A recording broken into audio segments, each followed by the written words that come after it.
Well,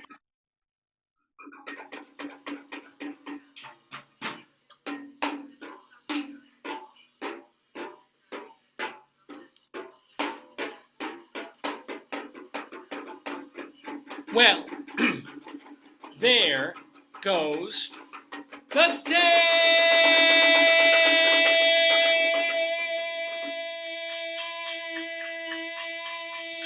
Daverhood. Good morning, everybody, and welcome live on this Saturday morning. It is July 20th, 2024, and you're watching the 952nd episode of the Dave's Gone By Facebookio Podcastio Programmio of the stream with me, Dave Lefkowitz, my darling and adorable wife with us too. Hello, darling, adorable wife. You want to show them a new potato? Well, because this always happens when we go away for a week.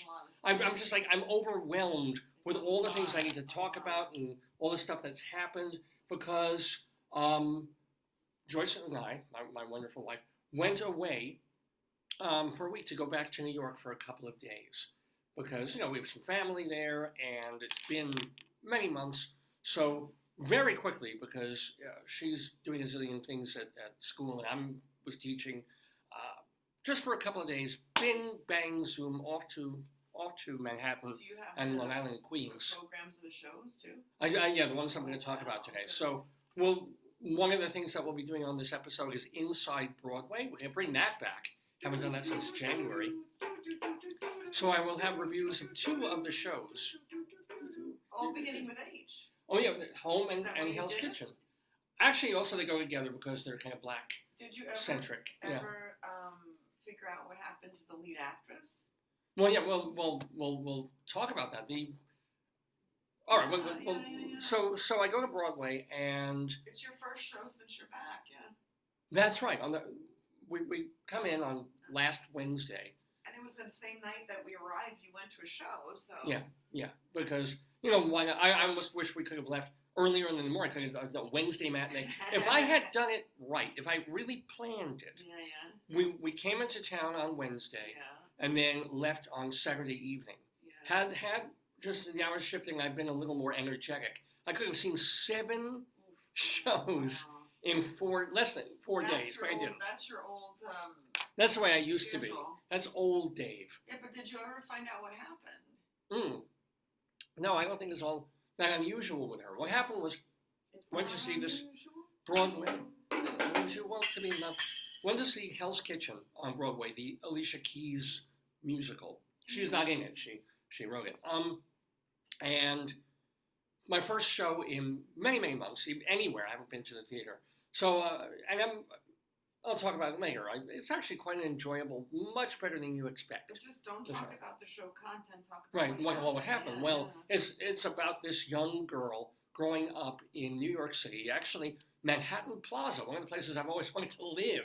If we lived in New York, because it was semi-subsidized, reasonably priced housing right there in Midtown. It's like 44th and 8th or 9th or something like that. It's like the guy who ran the Critics Institute at the O'Neill lived there.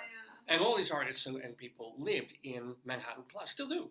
Oh, West 43rd, I believe it is.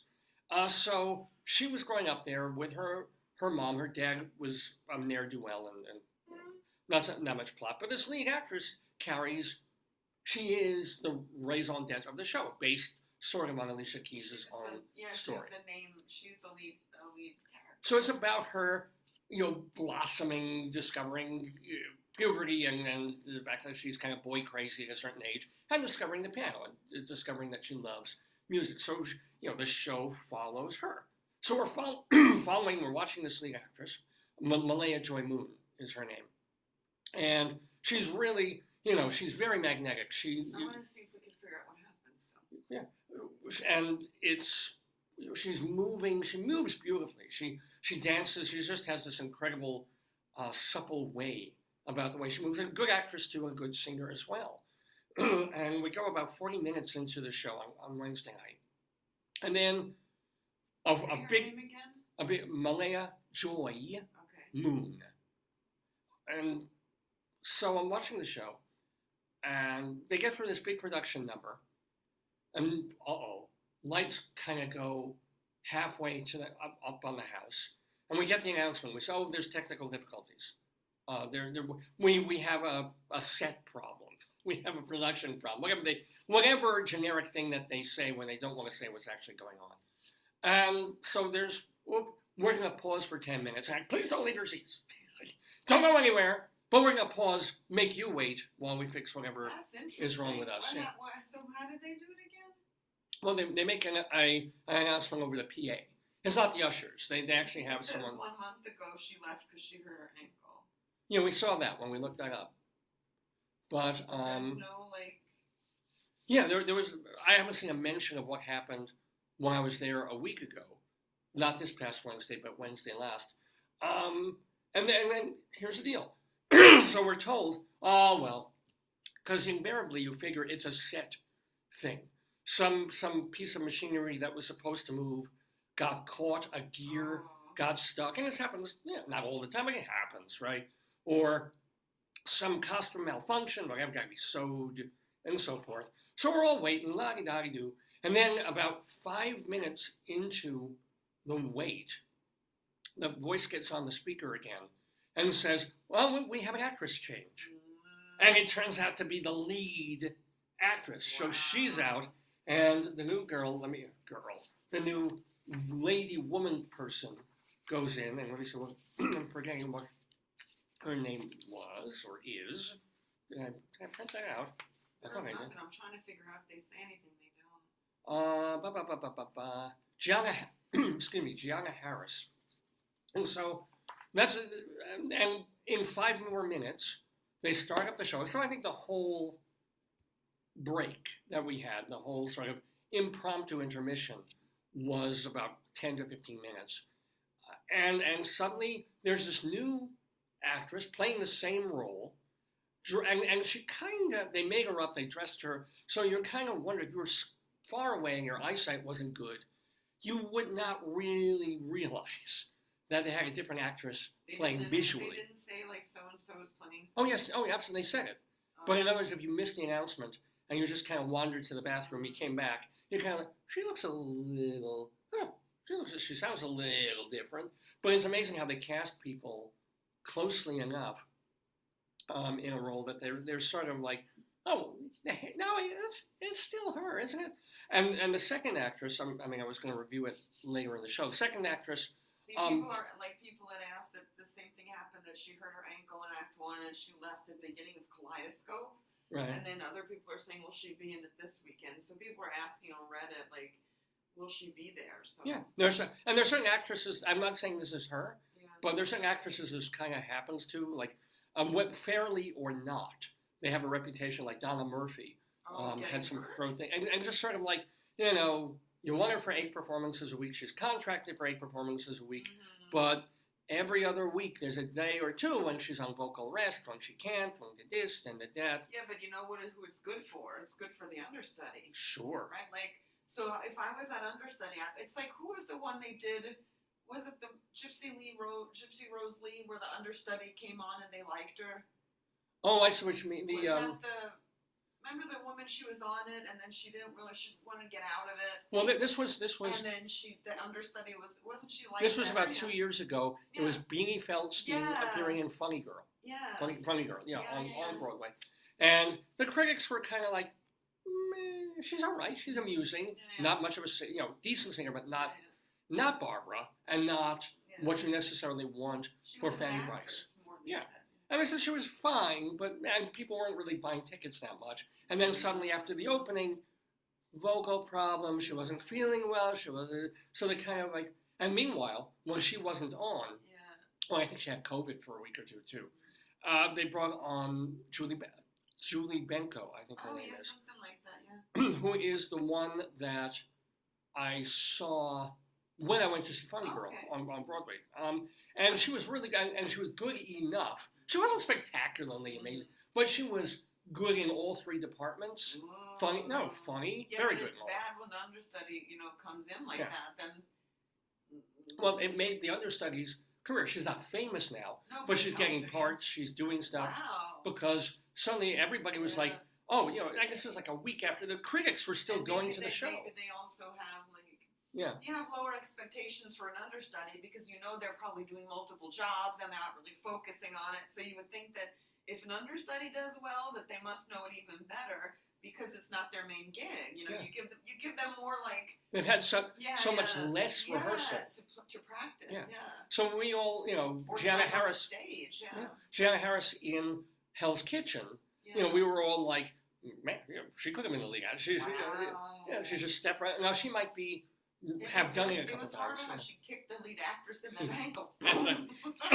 She's the Tanya Harding of Broadway. Why are there tacks all over the floor where she's standing? Right, yeah. Why is someone when she has a glass of water by the piano? It smells like almonds, right? Do people do that? I wonder, do you think people sabotage in the theater? I think there have been very rare. Okay, but a stage manager would know immediately. Check it out, yeah. In fact, there's a funny... Off-Broadway, I'm good. Do you want me to make tea? No, later, please. Thank you very much. There's a funny off-Broadway musical that they revived. Did you get a new cup? Yes, I did. Here.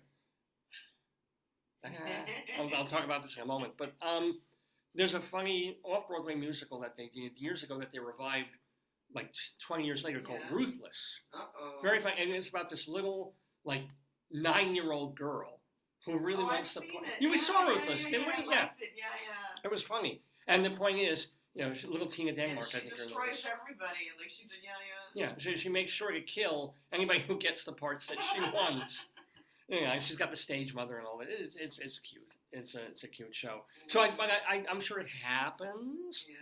But I don't think it happens per se on Broadway. One of the nice things that happens, I feel bad for the audience sometimes, but that will happen in a show that's had a long run with a popular lead actress.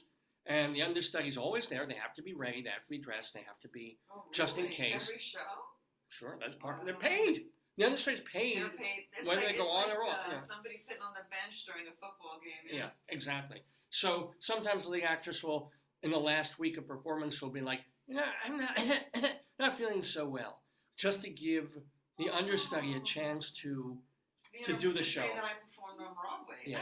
That's nice. It's nice. I mean, then again, you've got the people who pay for the lead actress and they don't get her, or him. Let them do some of it, Yeah, like halvesy wabsy. Yeah, like if it had after intermission. Because I probably told you this story. I probably even told you guys this story of the other time that I've seen a cast change in mid-performance, like not sitting down and saying, by the way, it's not even in the playbill. Right. Or you're seeing the call board, so people have time to kind of change their tickets if they don't want to, if they want to come back and see the famous person they paid for, or the really well-reviewed person. Yeah. But it was late in the career of, and David Sheward would appreciate this. He wrote a book about him. Karen Burnett? George C. Karen, who is still alive, but Karen, God bless her. George C. Scott. Oh, yeah. George C. Scott was appearing in Inherit the Wind on Broadway. I mean, a good juicy play, great juicy part, and it's George C. Scott. Yeah, big dude. So he's old, but he's still, George C. with all the gravitas, with all the power that he has just by being there, George C. Scott. And he's excellent, and it's a good production of, if you remember Inherit the Wind, it's about the Scopes monkey trial and Charles Darwin defending himself and the lawyers. Yeah, very intense. Exactly. A lot of dialogue that's very stylized, I would think. And we heard, you heard stories for years about George C. Scott's alcohol problems. Also, sometimes he wasn't well, and sometimes he didn't go.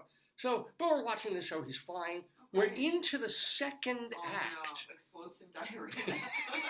I'm sure that's happened. Projectile vomiting. Now I'm going to applaud it. I'm sure that's happened. Come on, you can't control it. And people fart on stage all the time. You can't. They don't like the tushy. You don't like the tushy.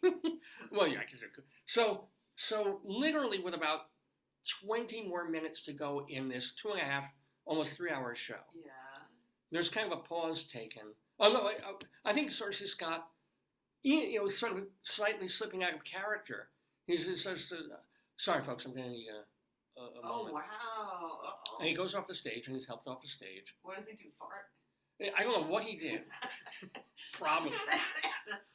I don't know if he just, it's hot up there with the lights. He was old, Yeah. not in the best of health. Yeah.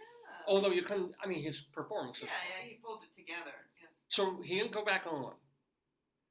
5 minutes no, later. Moaning. Oh! Now, if you had to replace George, from Patton, Yeah. right? From George C. Scott, from Dr. Strangelove. I would get somebody who looks like Sheldon, right? Like a skinny little. Guess what? Oh no. You couldn't have been closer to the mark. Because here's the deal. They get alfalfa. Also, they. Oh no. Because the theater company, the Broadway company, Yeah. that was doing this was the National Actors Theater. So they should have an understudy. Of course, they did have an understudy, an on-book understudy, because they had to keep the budgets low. Yeah, but No, all right. So they have someone who's on book means you just do the part of reading, right? well, you bring the script on with you, Oh wow. and you're reading, but better than the nothing. seasons change. Oh. But they probably did have a Mr. Peabody. What does he say, Mr. Mr. Peabody. Mr. Peabody? It occurred to me they probably did have an understudy for George C. Scott, but they went home. Because it was 2 hours into the show. Yeah, but you're not supposed to do that. You told me you're supposed to be there the whole time. Or I think at least for certain, maybe for the first act, and then they're out to dinner. They're like, I'm gonna grab him. I wonder about that. Or I would think they've got to be there because honestly, David, people are not just going to get sick the first 15 minutes. It's not like an airplane flight once you get in the air. I think the understudy should be dressed. So who did they pull out? They pull out the intern? Well, no, you were close before. Oh, no. Here's the National Actors Theater was put together. Yeah. The theater company was the idea of having, how so many countries have a national theater. Oh, yeah. England has like a the National Ballet. Greece, yes. Yeah. We don't. Closest we have is like the Kennedy Center. Yeah, we don't really have and now an we American. now we know why. It did fail financially. It did fail. Yes. I thought they did some wonderful work, actually. Yes, of course. But it was put together and called the National Actors Theater by a man who plugged the money that he made. Yeah. Some of the money they made doing commercials for potato chips. Oh. With his acting partner in a very famous comedy TV show. No, but tell me, do me a favor. I'm hinting. I'm so this theater company was formed by this man who also put a chunk of his money that he was doing. Mr. Lay's? No. Frito-Lay. Mr. Hines. How do I even? Tell me who played the skinny man of that thing, though. So instead of George C. Scott, French out bounds, script in hand. Remember playing this Southern lawyer, not a Darrow role, but like a badass. Yeah, a lawyer role. Well, when I think of big, stocky, Southern, scary men, I think of Tony Randall.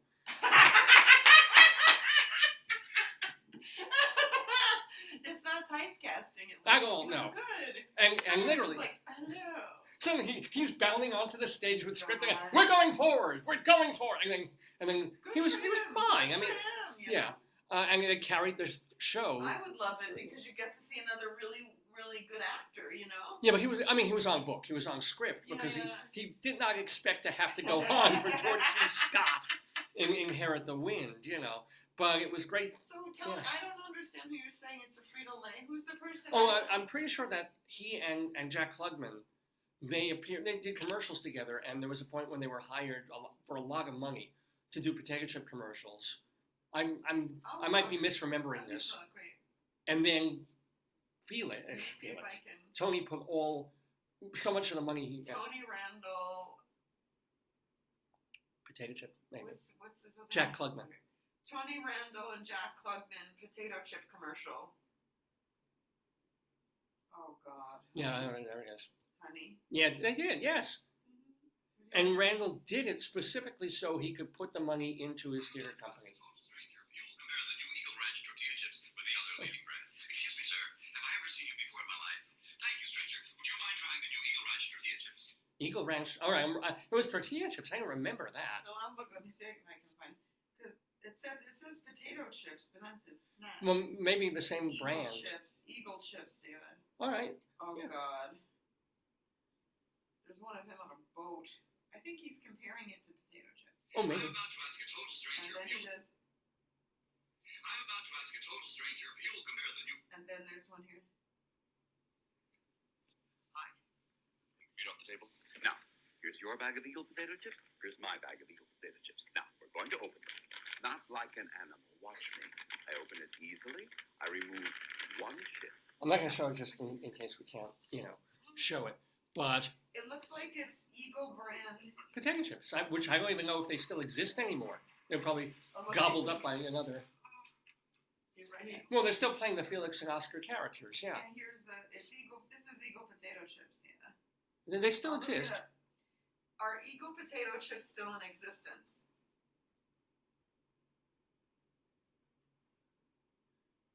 Let me read. This is Wiki.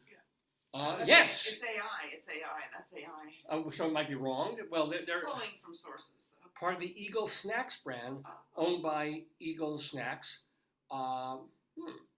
In 2000, so first it was sold to Anheuser-Busch and then a bunch of other brands. They're available in vending machines and in some Walmart stores. I've never seen it. So, yeah, okay. Yeah, we've been to Walmart. Well, I'll try them. Yeah. Although, National Actors Theater did not survive more than a couple of years. Because it's tough to run a Broadway concern. It's amazing that Roundabout... Points of Frito-Lay, which was the one they were competing with. Yeah. The one they were competing with... they continued some of their salty eats because they were too salty. Ooh. How can you have, I guess you can have potato chips that are too salty or I'll let you have this one. Thank you. So yeah, so that was like my first bit of New York, and New York. anything can happen. The actress can leave you. They do that song in the second act. It's good, Don't think that she will stay on stage. The understudy's engaged. Well, no, her understudy was on it. I mean, she was she's out there, boom, and well, she probably had practice the first time she got hurt. right. Well, basically, yeah, because when we went looking up that night, and there's still nothing about it. So. No. Because it's probably not that. They don't write about it every time. It's not probably a major accident. It's probably just a sprained ankle or like who's. And she's not famous enough. Like if Bette Midler sprained her wrist when she was doing Hello Dolly, and then was out. Stage, Then New York Post front page. Yeah. But Malaya Joy Moon, who was Tony nominated, I'm not sure if she won the Tony. Yeah. So it's going to be like a theater thing, but it's not gonna. Yeah. It's just not gonna. Yeah. Well, maybe thank goodness it's not something serious, Well, that too. I mean, I'm sure she's back. Was probably back on the show Thursday night. I hope so. Yeah. So anyway, so that was my first, coming into New York, grabbing those. We'll talk about the hotel a little bit, which was kind of a pleasant-ish surprise. What? Give me the pictures of it with the sign. Oh yeah. So let me set it up. Here's the deal. So I booked the hotel. And it's a New York hotel. I'm trying to stay in some kind of reasonable budget, but also have something that's fairly nice and centrally located because I'm going to be doing a lot of theater. We want to be close to the transportation because my wife wants to see her parents out in Queens. I want to go visit my mom out in Long Island. So it would be nice to be in Midtown. You could just make it bigger. Yeah. So here's the deal.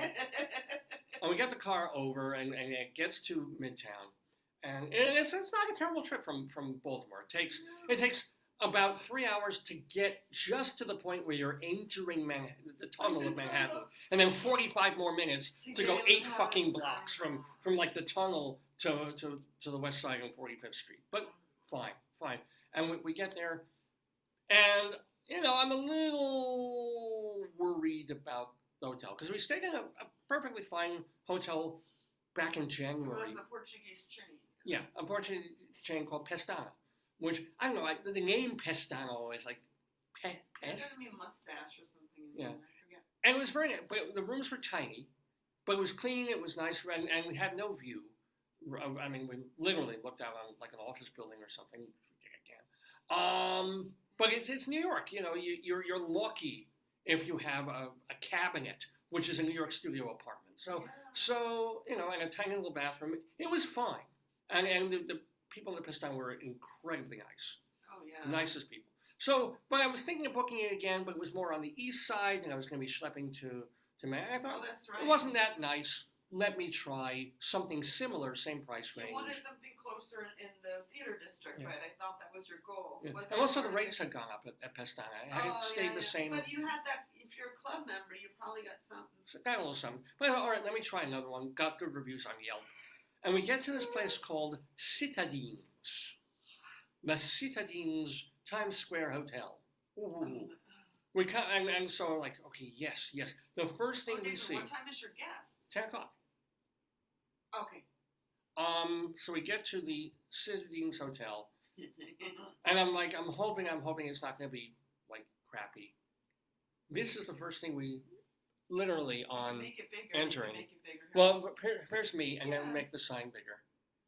We actually see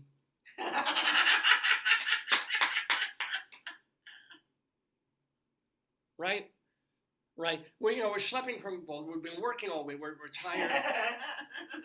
We want to relax. Notice closed by order of the Commissioner of Health and Mental Hygiene for operating without a permit. This is the City of New York. This is on the front door, plastered on the door of the hotel. My first thought is like, it's closed. We're fucked, And right? They have an F energy rating because they're energy rating buildings. Every building in New York goes from like a D or an F rating. Yeah. Because a lot of them have high ceilings. You can't No, but also be. the buildings were made like it's like the when they redid Mom's stuff. It's like you can't take a building built in the 1800s and then update it for Right. buildings that are compliant now. It's just not. That's why they couldn't do that for handicapped people. Yeah, it's very different. They grandfather in buildings that don't have escalators or ramps because the building will crumble if you start smashing through to make these things. But the hotel was not closed. I don't even understand the sign. I think that they had a kitchen that was making food and they didn't have. Oh. And so remember, she said they have like coffee and croissant. They had breakfast, and then but they had nothing hot. She said it was all like Danish, or you could say what breakfast was. It was. Yeah, no, well, yeah. So, but we come in, and we weren't there for breakfast time. When we first come in, and it's literally like a third world airport there. It's like people from every nationality. This narrow, clean, but this narrow little vestibule. Or when you lobby, Lobby. of it, you barely even call it a lobby. It's just like a couple of tables, a narrow thing where you go to check out. And way too many people for the amount of room they had. So I'm thinking, oh fuck, this is going to be like just awful. But it wasn't. It wasn't. It was actually had a lot of things to recommend it. Of the room for you. Yeah. We didn't take them, but I can find some really quickly. But once you're into the room, very nice. Be a little bigger than the previous hotel. Bigger, I mean, when I say bigger, I mean like 2 foot by 2 foot extra, plus a significantly bigger bathroom, which I do not understand. It's like the bathroom is quite for this kind of hotel in the middle of Midtown, spacious. Almost too much space in the bathroom. Would have liked a little even more space in the room. But hey, working TV with a bunch of cable channels, a great air conditioner. They had a room with only one. They have with rooms with a lot. A lot of what? Like our room was only one person. Well, no, it's a two-person room. With double beds, but we had a single bed. Well, which is one single, yeah. But the room was clean and reasonably nice. Although this weird thing, you walk in there, they don't give you a fridge.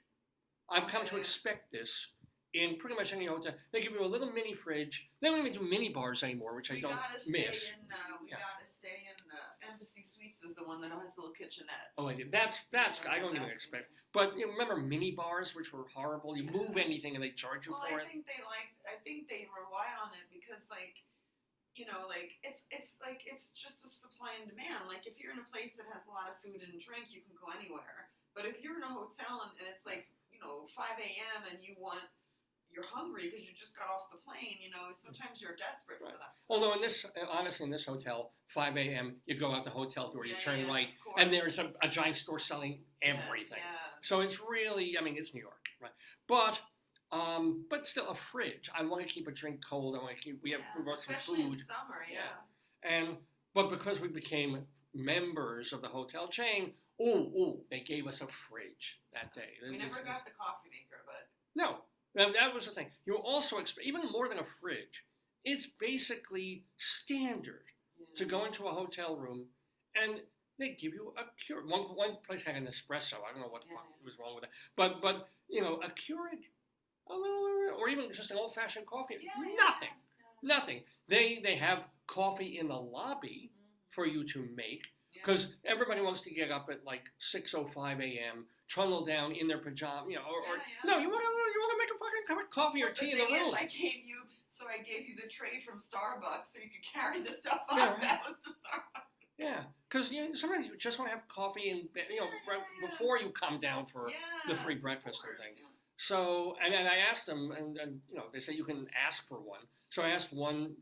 I wouldn't say surly, but not the nicest No, hotel. they weren't as nice as the people in the other. One girl was. One girl was really, really sweet. The rest, didn't want. There was one really fat black woman, and all she was doing was just like fanning herself because it was like 100-degree day. Well, and she had to be down there with all those people. Yeah, so did we.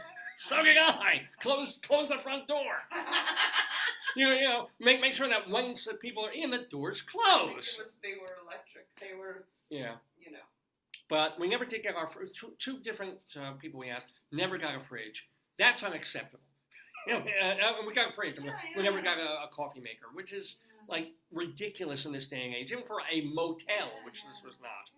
But other than that, that's really the only complaint at all that I had about because we faced an office building, but there was nobody in it. I thought it was very nice. Yeah. I thought I was happy for you because it's so close to the theater district. You didn't have to take a train or, you could just walk. I mean, I think that's the utility of it. You're right near where you need to be. Well, that first night when the actress went down and it added 15 minutes to the show, it was lovely not to be worried like, I'm going to miss my railroad train. This is going to be another hour here. This way it's like, I'm just going to be back to the hotel 15 minutes later. What to do? It's not big. It makes a diff, 100%. I think when you're there especially for me, like when you're there for a short time, the location is more important because you don't have the luxury of travel time. Yeah, although I wouldn't mind staying once in the village or somewhere else. I like to see Upper West Side. There's two. So let's see some pictures. Okay. Actually, let me also remind you what's happening on this episode. Don't forget 10 o'clock. You have your guest. Yeah, we have a half hour. Okay. She was logged in before to, I guess, check. Maybe practice. Some people practice. Yeah. Oh, yeah. To make sure that her link works. So we will, in about half an hour in the Daverhood, have our guest, who is going to be this woman who makes hats. Strange, odd, Well, actually, I'll save that for the interviewer who comes on. Here. Et voila. Now, we have a couple of potatoes who don't have hats, but look how it completes the ensemble. And this one makes sort of costumey, wild, crazy, kooky hats. Do you think she'll make one for Potato? We can ask. Hopefully Potato. Well, Potato's cute. He can ask her. Who are those old people? They go around. Oh, the Red Hatters. Yeah, Red Hatters and people who dress funky to show that we're old, but we're still here. The Raging Grannies. Yeah. A lot of people do. We're in like Kentucky dirt. Right. So she does really wild, and she's lived in Woodstock for a bunch of years. Where does she sell them? She must have a website, like an online. Well, her name is Mindy Fradkin. Mindy, Fradkin. Mindy Fradkin. And she has also been doing one-person shows now. She's gotten into the performance thing about her life. So that's the thing. She's got to be. That's a good jump in, right? Yeah. She probably has beautiful costumes. Exactly. And visually, she calls herself Princess Wow. Oh. And we're going to find out why she's Wow and how she's Wow. W-O-W, wow. So, yeah, Princess Wow. She has a solo show called Ageless Wonders. And it's going to be August 9th, so just 2 weeks away. Where? Or 3 weeks away. At the Phoenicia Festival of the Arts, which is in Phoenicia, New York. Never heard of it. But it's in the lower part. It's part of either Westchester or just going to Ulster or something. It's not. She'll know. She could tell people. Not high up near Albany or anything. And so, it's princesswow.com is her website, but she will be talking about what she did. She's also a podcaster. Oh, wow. Mindy Fradkin talking to the one, the only, the Jewish Rabbi Sol Solomon, we get more light on here, on Dave's Gone By in just a little while today. Plus, we will have, we started talking about Broadway already, but Inside Broadway, where I'll talk a little more about Hell's Kitchen, and also another show that I saw while I was down called Home. And then we'll have our Colorado Limerick of the Damned, where we will be going to Hoopup, Colorado. Ooh, Hoopup! Isn't that a great name? Hoopup, Colorado. I'll have a poem about it. And we will have our Greeley Times as well. So after this your is guest, though. what? After the guest, because it's Yeah, well, we have so much more to talk about New yeah. York, but we will have Greeley Times after the guest, and then our Limerick, and Inside Broadway. I don't even know if we'll have time to do Bunyan Watch. We may have to put my bunions on standby. I Yeah, could also get the word of the day, but we don't. No need time- to nah, do not something. this week. Okay. because with Inside Broadway and all the New York stuff, Yeah, we no, have that's true. It's we have a enough lot. for Yeah, almost a it's a lot. 3-hour show. So let's talk a bit about New Yorky type stuff and some of the things that we did. So that was gotta give a solid BB plus to the hotel. I thought the hotel was great. I think the lobby was chaos, but you can't control that. I mean, that's like, people go down there to wait for the plane. I think a lot of times this is the problem. Like, the flight leaves late. You have to check out early. What do? You're tired. It's like 90 degrees. You can't go around New York. Even if you check your bags, it's hot. Yeah, Like. so they're sort of stuck there. Yeah. Oh, that was the one other thing. I was there on a weekend, right? We slept late because I got back from a show, and I was watching Bill Maher because they have HBO, which was Oh, rather good. I nice. didn't know. But then I woke up like 9 o'clock. Yeah. I just crashed. I sacked out. Come down, looking for their delicious bagel, and they've already put them away. I think on weekends you should keep your breakfast out until like 10, I'm sure 10:30, if you asked 11. somebody, they could see if It was all cleaned up. It was all gone. Aw. So, I was like, oh, crap. And what did I do? I went, like, next door and bought a bagel for a couple of bucks. I was like, why not? I used their,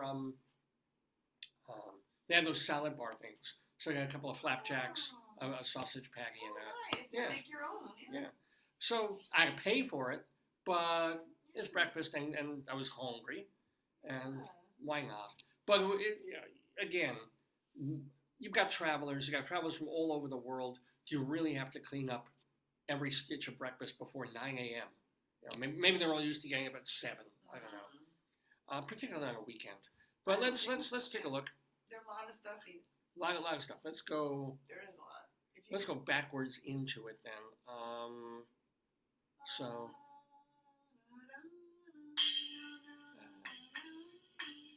So like the first picture, I can go photo by photo if it just open. Here we go.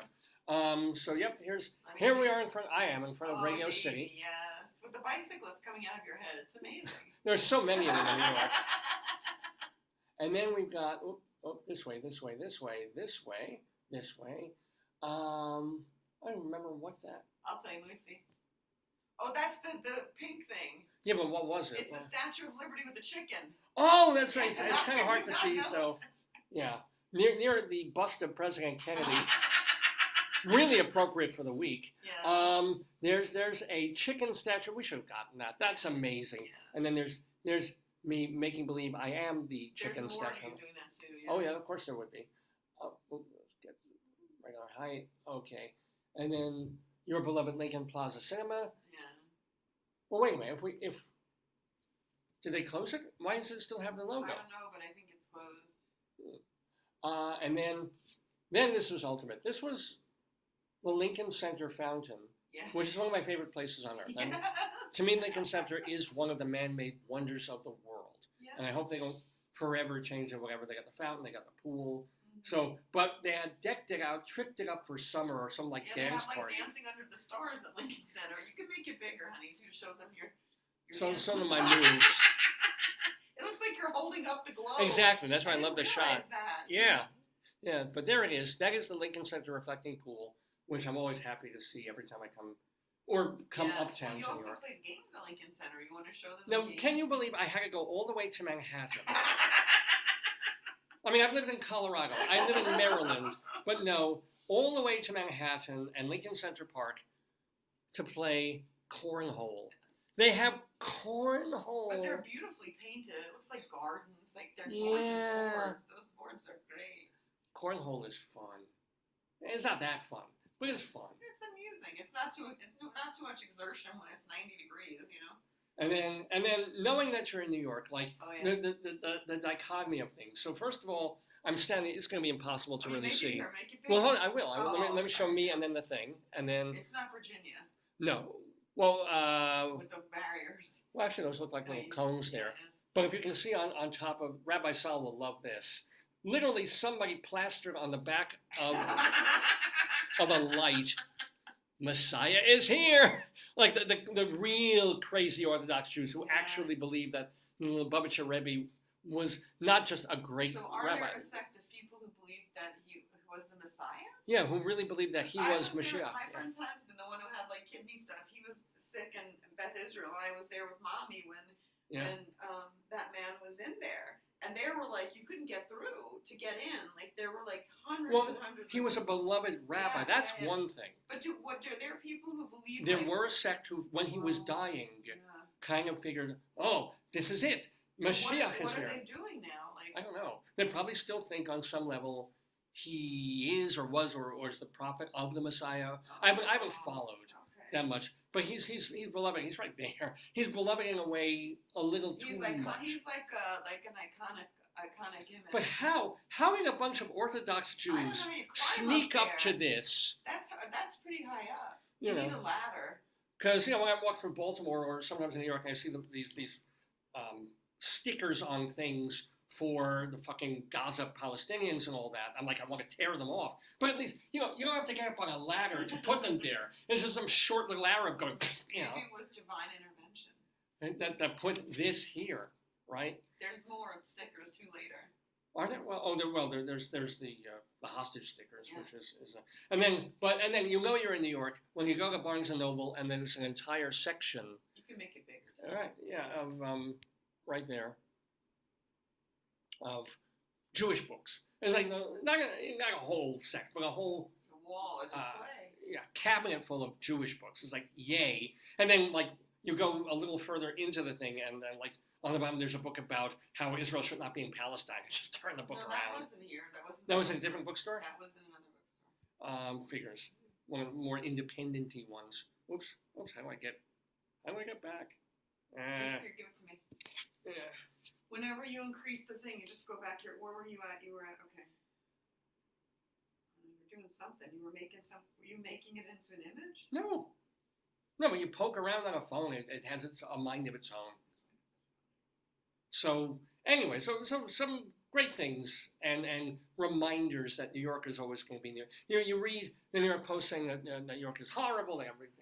It's this wasteland. It's a disaster. It's like immigrants from Somalia running everywhere and it's just taking over hotels and things. It's New York. It's still New York. But I did force you to eat there. You did. Because I had the pain quotidien. I have the menu somewhere. I gave you the menu, which I love. So on our first full day in New York, on Thursday not You 2 days appeased me ago. by eating in pain quotidien. Well, there's a restaurant that Joyce loves called Le Pain Quotidien. I don't think they have them here in. I think they're everywhere. Maryland? They're a Oh, chain. maybe. Yeah, they're a chain. Go worldwide chain. Well, they got in northern Baltimore anyway, No, but where I'm we sure are. we could find one. Probably in Philly, there was one at the airport. There was like a Obupan and a pain quotidien. I was like, heaven! Oh, an Amtrak. It used to have it. Oban Pan is pretty good. Pain Quotidien is a higher level. Yeah, but there were both pastry things. and things. Yeah. So we go there and it's good. And it's really I didn't particularly love my sandwich. It was good. But you love their. Did you like the ceviche? You had the ceviche. Yeah, it was a nice. The, They did a nice. It was gazpacho. gazpacho, that they had there at Pain Quotidien. But it's not my choice of where I would get pastry there for sure. You should have got pastry. Well, yeah, but I wanted to eat. So Joyce appeases me by going to a place because I'm in New York. It's like every restaurant in the world. Where am I going to go? I don't want to spend $50 for a thing, but I do want to have a dining experience I can't have, in greater, Towson or whatever it is. So, and we're on the Upper West Side because we take a long walk from the hotel, even though it's hot. We're in New York. You want to take a walk. It was morning also, so it didn't start out so hot. It was okay, and then got hotter and hotter and hotter. So we're schlepping around, and we want to go back towards MoMA to spend an afternoon there. And I'm like, I'm passing. And it was so hot And also it was New York, and it was also us. So we had like 2 different servings of gelato. We're like, you want gelato? I was like, yes, of course we want gelato. And then we pass another place, and it's like, more gelato, more. Or we had that later in the day or something. Yeah. But then I saw, so this is the place, so, because I lived on the Upper West Side for a while, and your cousin Adam would say, oh, you gotta eat there, I love it, they have good stuff, blah, blah, blah, blah. I'm like, Adam, I don't eat that kind of food. He's like, no, you gotta go there, it's really good, you're gonna love it. So when I saw the place, I forced you to eat there. Yeah, because we're passing this, my cousin Adam, who's, my bag is literally there, has always said, you're in New York, you're in the Upper West, you've never been to Barney Greengrass? I'm like, no, I've never been to Barney Greengrass. You have to eat at Barney Greengrass. All right, when I'm up there, and I'm never, very rarely am I that high up on the West Side, even though it's only like you the weren't even 70s. that high. Yeah, we were low on the West Side from me. But we pass it, and it's open on a Thursday afternoon, and Joyce said, come on, you have to. I'm like, you have to. He's your cousin. He's telling you, you got to try this. You can finally tell your cousin, I ate at Barney Greengrass. Yeah, and see if it's all the hype. So I go in there, and it's basically There's a picture of you eating, too. Oh, no, yeah. A nondescript-ish, deli-ish kind of location. Doesn't look like the cleanest place in the world. Looks like it was put together in the 1950s or 60s, which I guess it was. But I said, all right, let me see what the hell, like I might get a pastrami sandwich. But it says everywhere, it's plastered, the Sturgeon King. Everybody's got a title, right? I don't even care about sturgeon. If I go to I don't even know what sturgeon is. It's like a white fish. And they serve it at like higher level weddings and bar mitzvahs. Okay. But usually at those I go for the herring, I'll go for smoked salmon, lox, and I'll try the sturgeon. You it's like all right. tuna? I mean, you're not, I love fish. Yeah, I like certain fish. So I was like, you know what? Let me just have, I'll have a quarter pound of sturgeon to go. You're the Sturgeon King. Give me sturgeon. I don't want anything. Just give me some sturgeon. But it is kind of interesting that this is really, aside from a supermarket, the only place where you can buy in the same location Fox's You Bet. And like matzah and Dr. I'm Brown's. surprised you didn't buy that.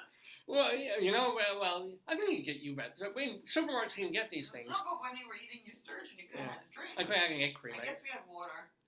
Yeah, it's not a kosher place, so I probably could have made me an egg cream. But so he wraps it up in that tissue waxy paper that they use, and we go outside where there's tables there. And I'm like, all right, let me try. It's $18 for a quarter pound of fish.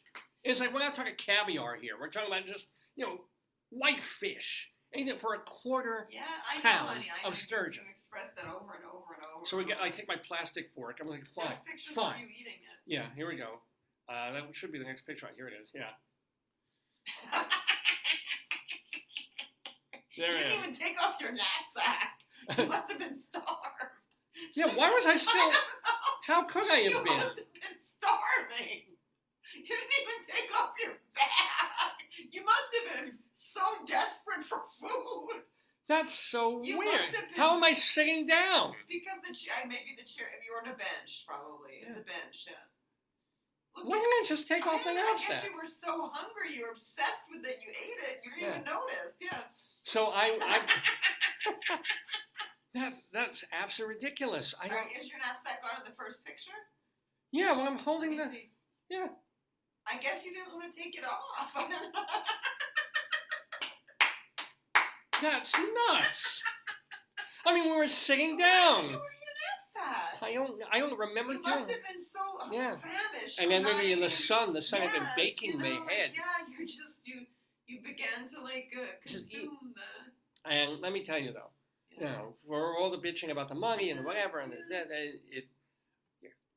is a piece of sturgeon. That's like sushi grade, monster level. But it was cooked, right? Oh yeah. I'm sorry, sushi grade. I mean, just the quality of the fish, the freshness of it, the taste of it. You can't serve raw sturgeon. It wouldn't work. No. Okay. Tuna, you can. There's certain fishes you can do. There's certain fish that you can't. I imagine sturgeon is not one that would serve raw. I mean, if you were starving on a desert island, you caught a fish you couldn't make fire. I'm like, nom nom nom nom nom, raw sturgeon. But I'm glad didn't realize you must have been so hungry from eating my healthy food that you're like, I need to eat some food from the deli. Well, there's a lot of foods that are less healthy than sturgeon. Yeah, I'm not no, just that's eating a true. piece of fish. It was, That's true. but if I tell you. So now, Cousin Adam, Yes. I have been to But Barney say Cousin Greengrass. Adam P, not Cousin Adam G. Right. Yes. Not the You have Adam two who's Cousin usually on the Adams, show, but yeah. yeah, I've eaten at Barney Greengrass, and you're freaking right. It was. I don't know what you get there, but the sturgeon is to die for. And then we went to MoMA. We did actually go to. What was I pointing at here? What is this? Let me see. Here. Oh, yeah. Oh, you love this. I love this one. Rabbi Saul will love this one. So again, this is the kind of thing that you see in New York, a little poster where somebody just threw up a sticker that says, "Oh, I guess collective liberation apparently doesn't include Jewish hostages." Sarcasm. Yeah, I haven't heard this. It must be a left-wing rallying cry or some kind of thing from, collective liberation. Have you heard that? I don't know anything. As like a thing, as a meme, as a I mean, chant from the Do you want to morons? talk about in the MoMA when the lady explained every stuffed animal in that picture? Well, first of all, I haven't even gotten there. Here's one other thing here. What? So, if you were watching this program back during the pandemic times, Yeah. one of the things that you kind of lived for, because I wasn't where I was doing it, I wasn't going anywhere, was I'd be sitting in our bedroom, in Long Island, kind of working whatever, bored, etc., and so forth. And then from outside the window, I would hear.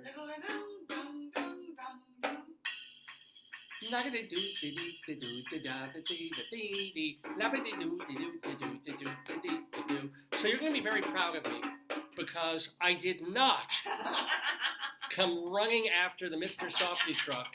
You still had your knapsack. You're like, Well, with we're me walking. for life. But back in the day, like 3-4 years ago, Yeah. it was like the only thing to live for. That was like there is another, ice cream. There's another ice cream story coming up. Well, here's the deal. But the thing was, we already had gelato that morning or the late morning. Yeah. So when I saw the Mr. Softy truck, I gotta get a picture, but I refrained, and I have to figure that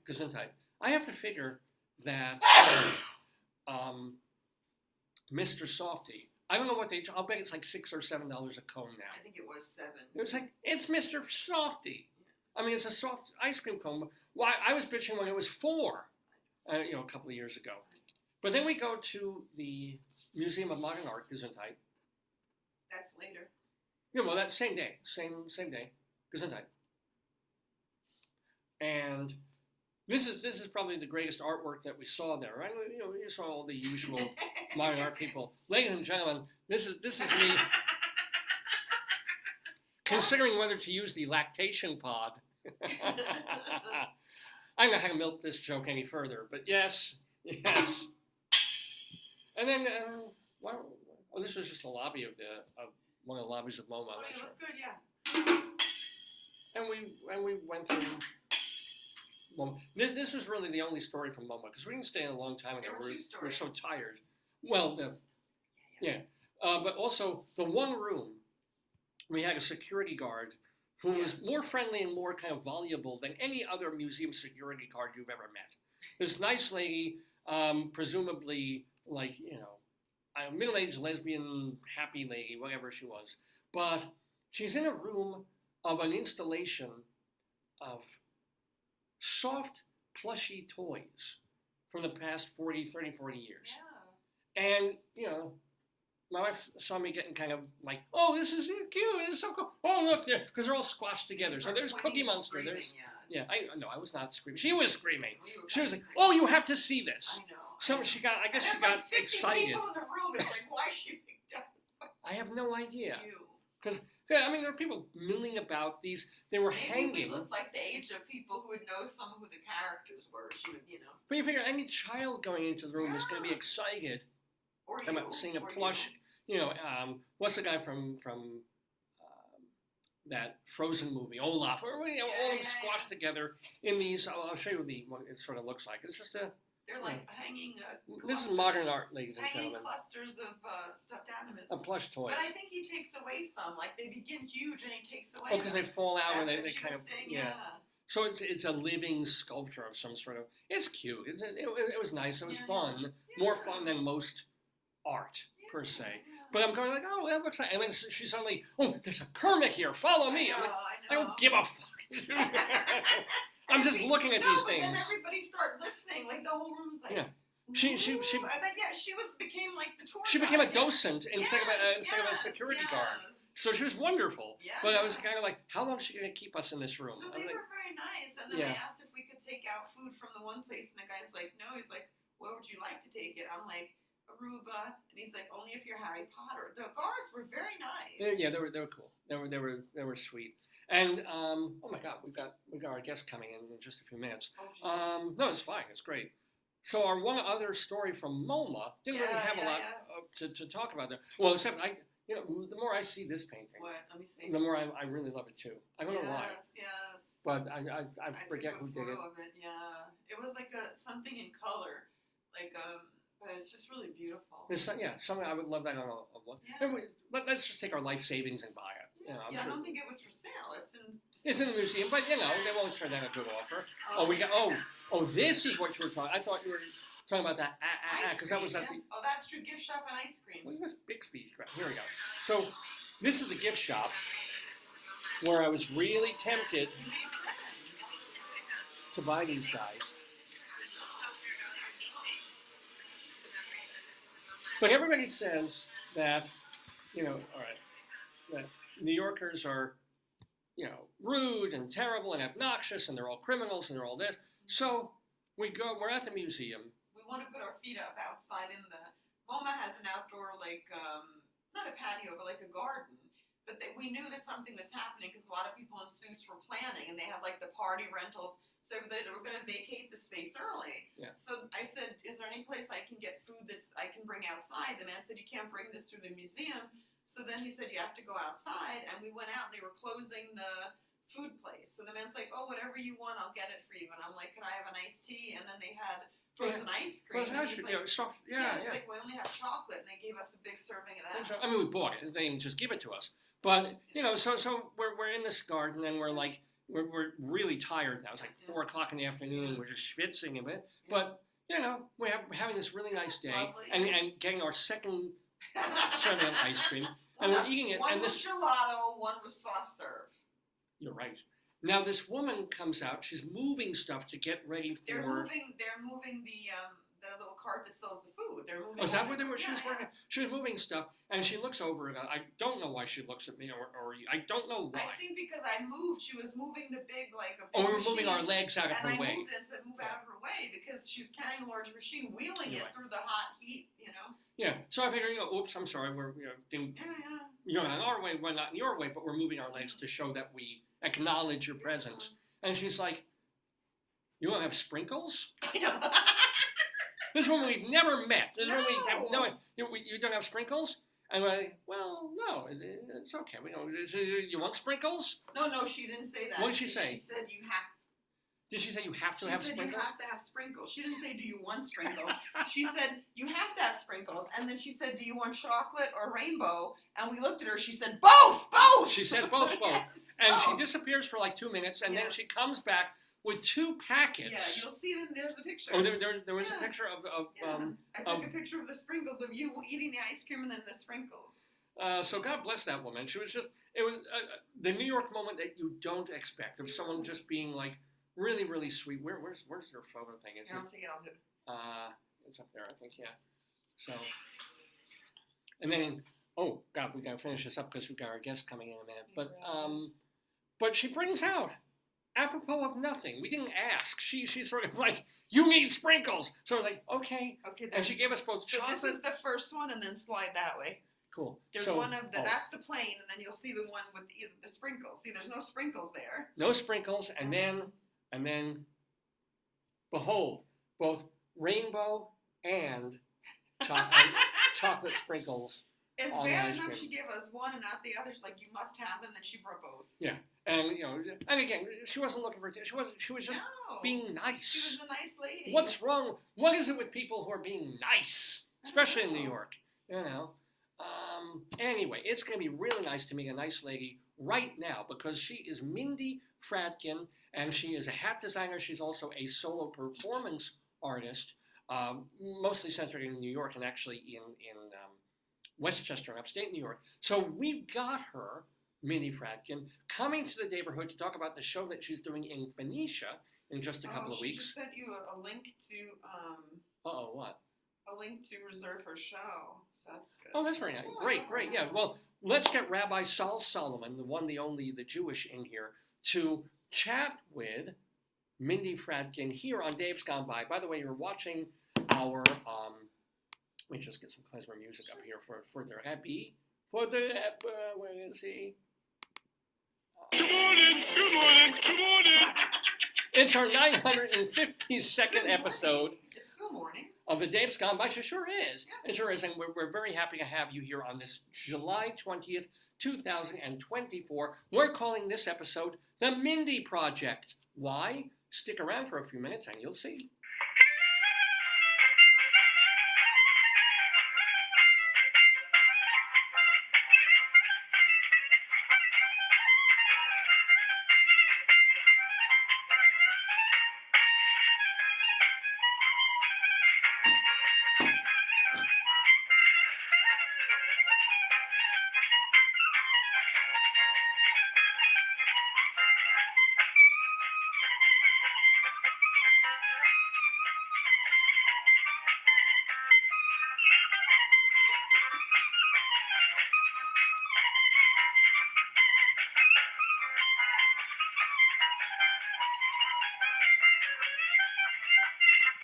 Oh, shalom, my friends. Shalom, everyone. This is our old pal, Rabbi Saul Solomon, founder and spiritual leader of Temple Sons of Bitches in Great Neck, New York. And oh boy, we have a guest. We have a guest in the neighborhood who's going to be talking to us, who makes hats that even go beyond my special Yom Kippur hat. Ladies and gentlemen, we have with us a performer, an actress, and also, I don't know if the word is haberdasher or haberdasherette, or if that's not even the right word for a milliner.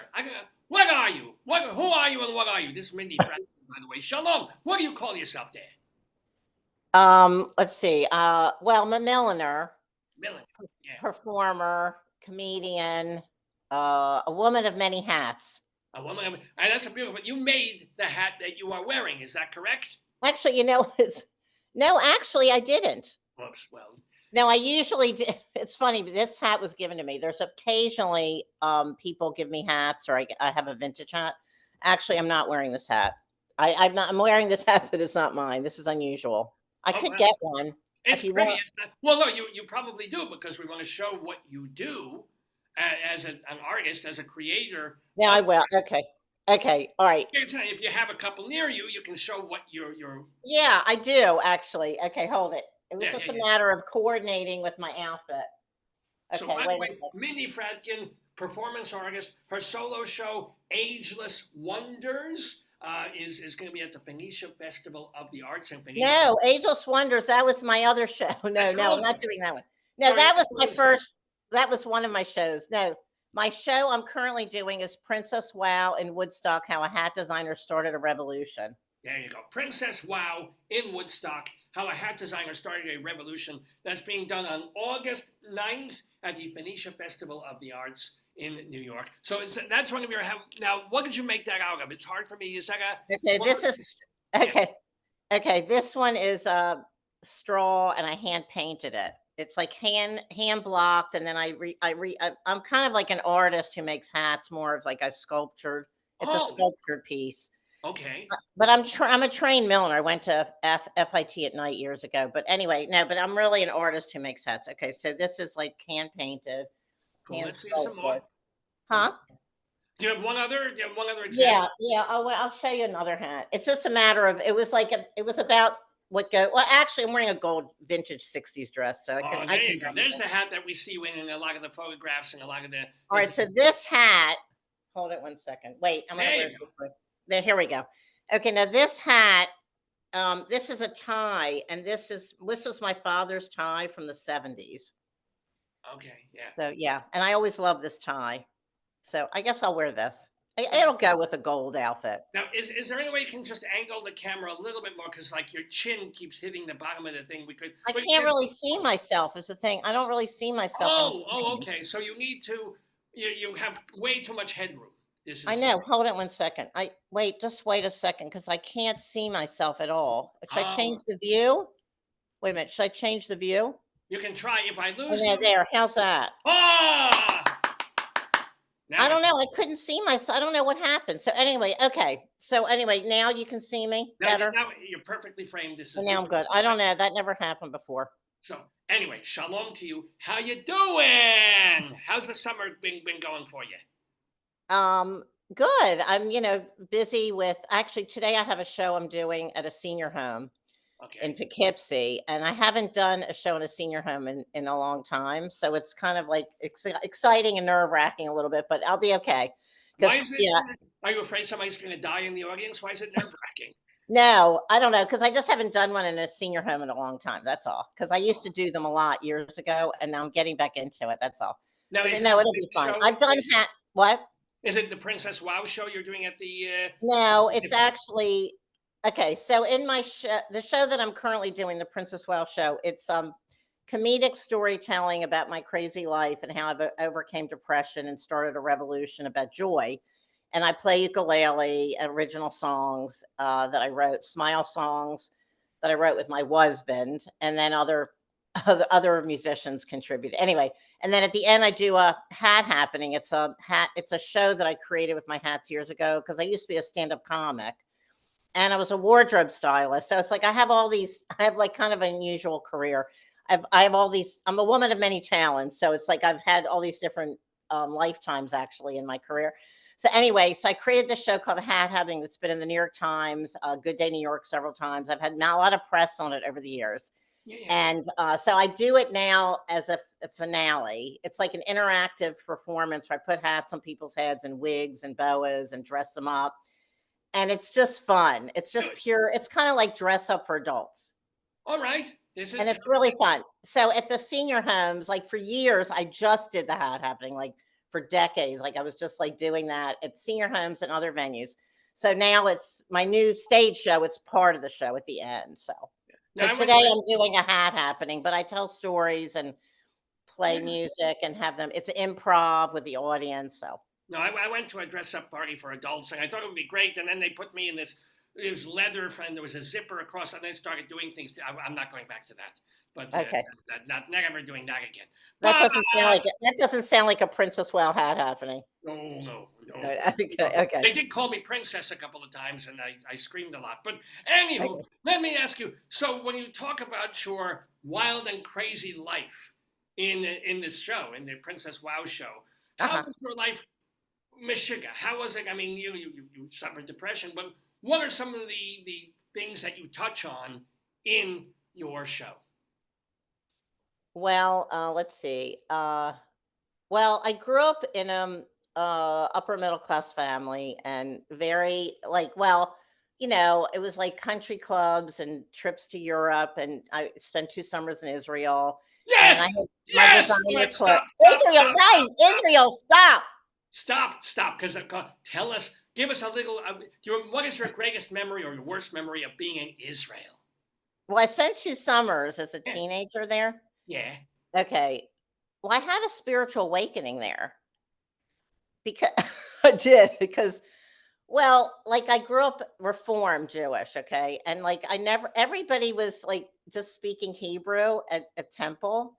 And I didn't really feel close to God because I didn't really understand. I'm sorry to tell you this, but this is how I felt. I forgive you. It's fine. Yes. You forgive me. Okay. And I wasn't bar mitzvahs. I was confirmed. But the thing is that, I was not bar mitzvahed. No, but all right, fine. But you were confirmed. Confirmed. Were your parents habsy-wabsy? Was one of your parents They weren't really religious. Obviously. Yeah, all right. So fine. Because I'm just telling you.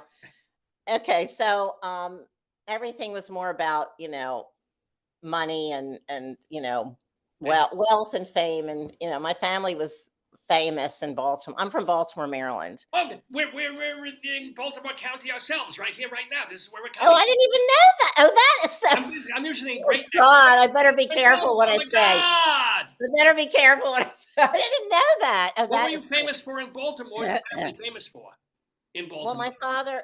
my father and uncle had a chain of furniture stores, Fradkin Brothers Furniture. Oh, Yeah. which no longer it's no No, longer. no, it went out of business in the early 80s during the recession. I But my see. grandfather had a department store in the 30s. All Yeah. right. So, but anyway, I'm from Typical Pikesville. American grocery store. Yeah. I'm from Pikesville and Owings Mills. Oh, I know Owings Mills, but I'm there. Well, Dave, the producer of this program, is in Owings Mills a couple of times a week, almost every week during the year. So I had no idea that is so funny. it Okay. is. It is. It's a small It's a world. small But as Stephen world. Wright would say, I wouldn't want to Well, paint it. Yes. well, we have to say Ronald Rand is the one who introduced us. But I met you before. I met you years ago through somebody else. Oh, I'm sure. Yeah, absolutely. Maybe you were at that party where they put me in the zipper mask, and you're just not admitting it. I don't think so. I don't think so. Second admit. No, I don't think so.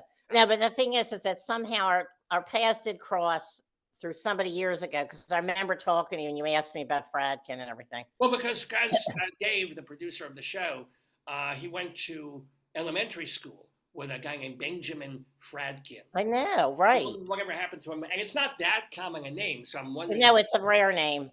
But see, maybe a my grandfather when he came over from Russia, yeah, he didn't speak any English, and so there was somebody behind him, and I think he just came up with our name. I don't even know if it's really our name from Russia. That's what I'm saying. See, he just yeah, it's one of those things. You have a relative. We're 3 degrees of separation from each other because I know Dave, and Dave, knows Benji Fradkin, and you may be related to Benji. Who knows? I don't know. It could be a distant. Every time I meet somebody who has the name Fradkin, they think we're relatives. Because it's a rare name. Well, anyway. But anyway, so there's nothing. So Israel. Oh, so I'm in Elat. I'm in Elat. Elat, yes. What is it? The Red Sea or the Dead Sea? I get those. Both, yes. They do? Oh, I don't know. I think they're two different things. Yeah. I don't know. I just had this spiritual awakening in the sea, and I don't know. I just felt close to God. I can't explain it other than that. But anyway, but I do have a funny story about on Gesher's Eve. I was at the kibbutz, Gesher's Eve. I don't know if it's still there. We're talking the 70s, early 70s. Okay, so the Arabs probably bombed it. So yes. So there was bombing going. Okay, so I'm taking a nap. Okay, and an Israeli soldier came to my door, and I only spoke a little Hebrew, right? So he was trying to get me to the bomb shelter, but I didn't know what he was saying, and he thought I knew Hebrew. So he didn't drag me to the bomb shelter. I wouldn't even know where it was. So I'm taking a nap. My friends come back after the nap and they go, "Where were you?" I said, "What do you mean? I was taking a nap." They're like, "We were on the bomb shelter." I'm like, "Oh, I guess I slept through bombs," or I don't know what happened. Maybe there weren't any bombs, or I slept through bombs. I was a sound sleeper at that time. Or maybe the night before you got bombed, and that's why you were able to sleep so well. It could be anything like that.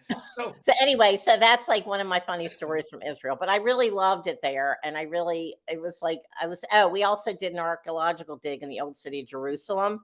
Yeah. It was like a 2,000-year-old church, and we dug. So I'd get up at 4 a.m. Yeah. And I'd have the biggest breakfast ever. And then we'd be digging till noon because it was so warm. So, you could only dig till noon. So I did that. And I really loved that. I thought, well, maybe I'll be an archaeologist, but that was just a passing thought. But I really enjoyed doing that, actually. And my friends, some of them didn't even go. They're like, "I'm sleeping in." I'm like, "No, I couldn't wait to get up at 4 a.m. Yeah, no, I don't blame. Absolutely. No, it was fascinating. Yeah. Have you been to Israel in the years since those 2 teenage trips? No, I've only been to Europe. I was did a teen tour in Europe, and then I was everything was LA and New York City, just, in the States after that. But I've been going back to London recently. Last year, I was obsessed with London. So I'm very, I did my show. Actually, I previewed my show in London last year. Right. And I have a lot of friends there they're all colorful like me, like artists in East London. So let me ask, but again, okay, two summers in Jerusalem, you go to FIT. Doesn't sound like a particularly unusual. It sounds like a pretty fun life, actually. Where do you get the fodder for a one-woman show that's check out my crazy life? Well, you have to come to my show, but it's Well, my life from the outside looked idyllic. You know, I had my designer clothes and everything, but I was a hippie and I was like I had my hippie clothes and I would go thrift shopping and my family were very controlling. And I have to watch what I say if you're from Baltimore, but um, my father had a lot of mental problems. And so he was like in and out of mental hospitals and my grandmother killed herself. And, like, there's a lot of tragedy. You have to come to my show. I can't get into every detail, For but for there's the a lot of laughs, huh? for the laughs. There's a lot of laughter in my show because I am make it into like fun, like because I'm all about fun and color and smiling.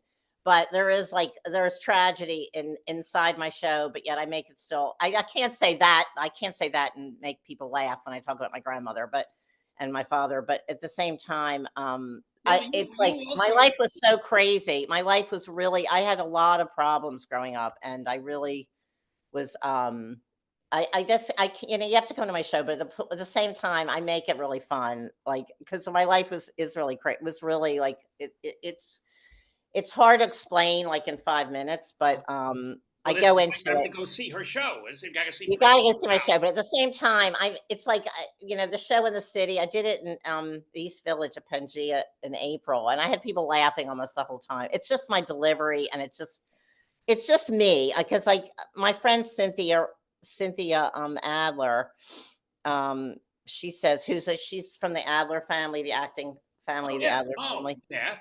Yeah, I mean, I'll just quote what she says because like I don't see it because it's just me, but she said that Princess Wow was such an original. There's nobody like her. Everything, the hat she makes, the things she wears, the stories she tells, how she tells them, her hair, the way she pauses where no one else will pause.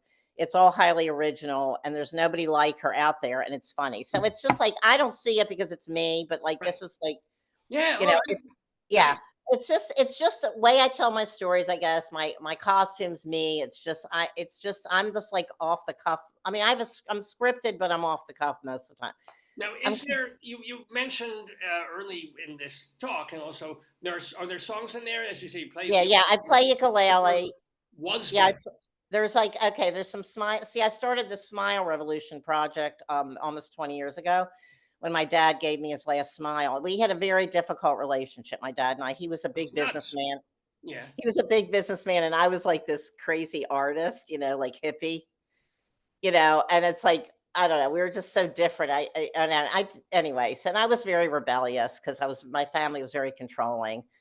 And I get into like, I was forced to have my nose done, and I'm a hippie. There's like all these, yeah, You I'm are telling you, there's like totally. crazy Yeah. stuff. Yeah. All But right. anyway, most people beg their parents to have their nose done. Now, I was forced to have my nose done, okay, like forced. I was told because my family were all drop dead gorgeous and everybody was super fashionable. And like my nose was cute. I was really cute as a child, but my nose got bigger when I got older Did and you like have my nose looked breathing like my problems or dad's. septum things? Is that why they No, told it you? was no, I was just supposed to look better, like more attractive. No, I'm serious. Okay, All right. so I'm okay. You Yeah, got all the right. picture now?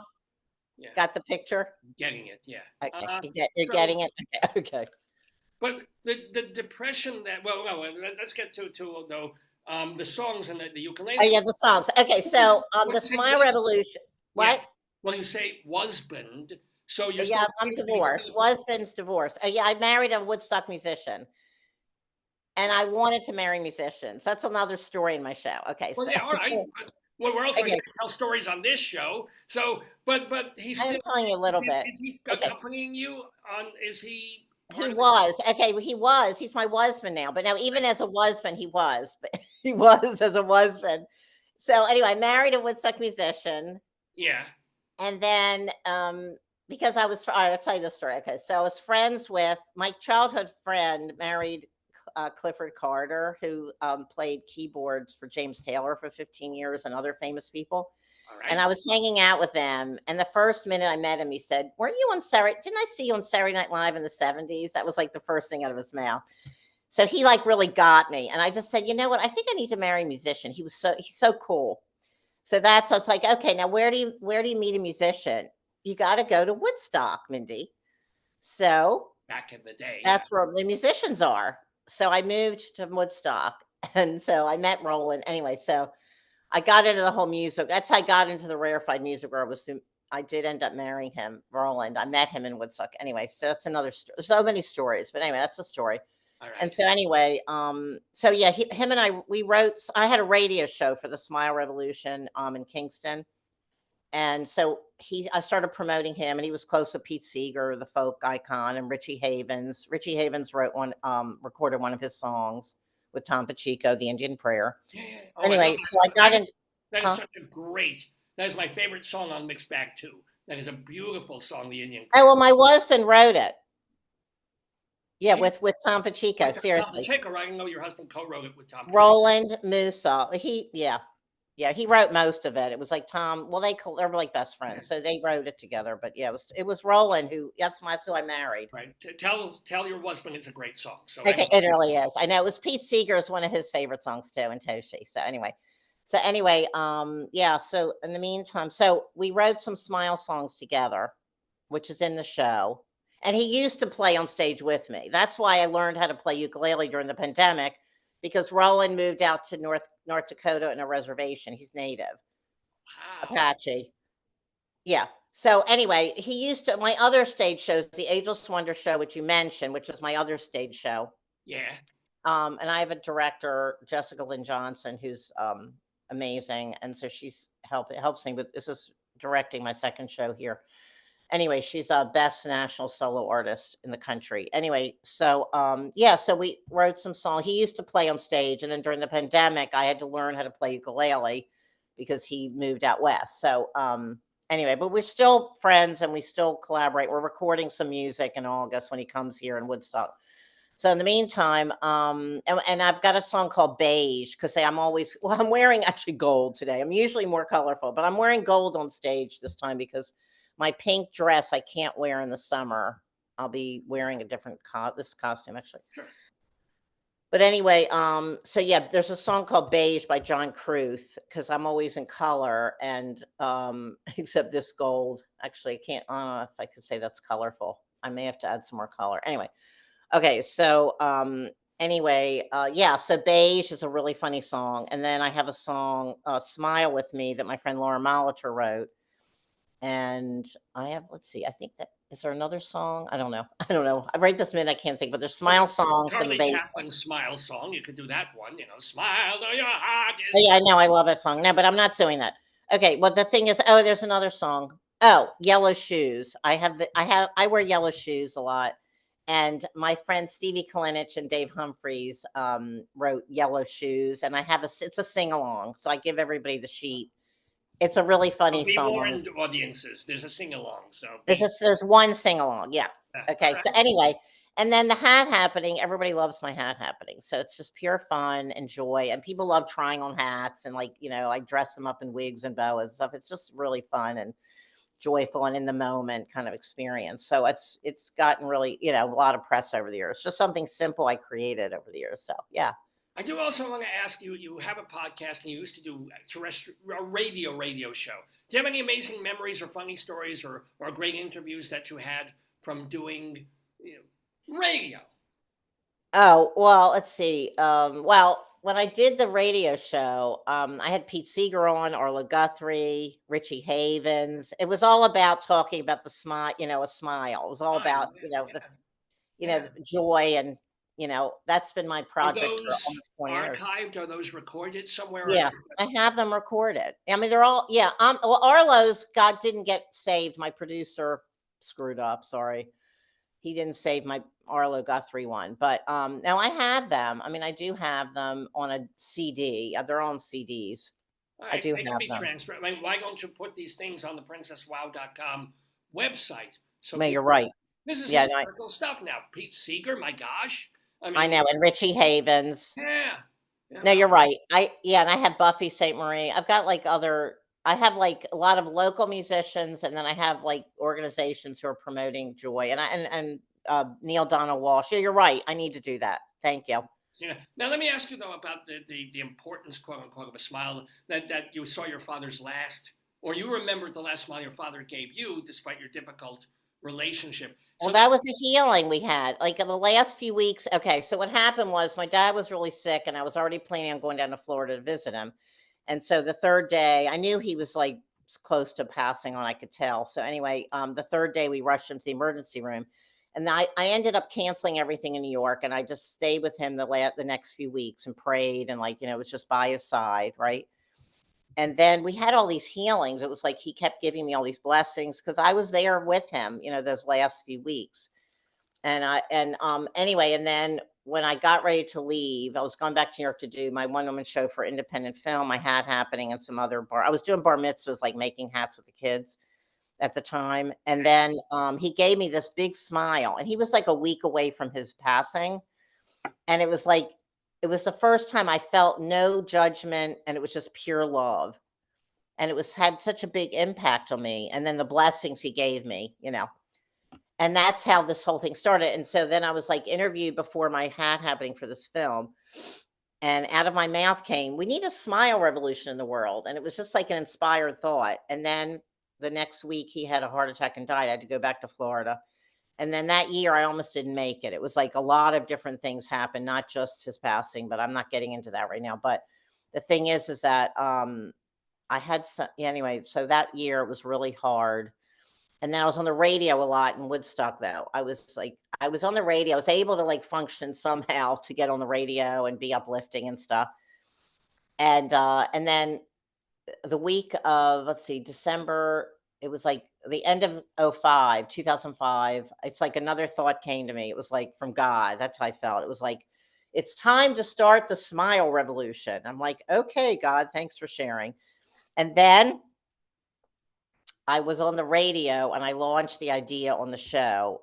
And then my whole life changed for the better because I went from being very self-involved to how can I help the world smile more?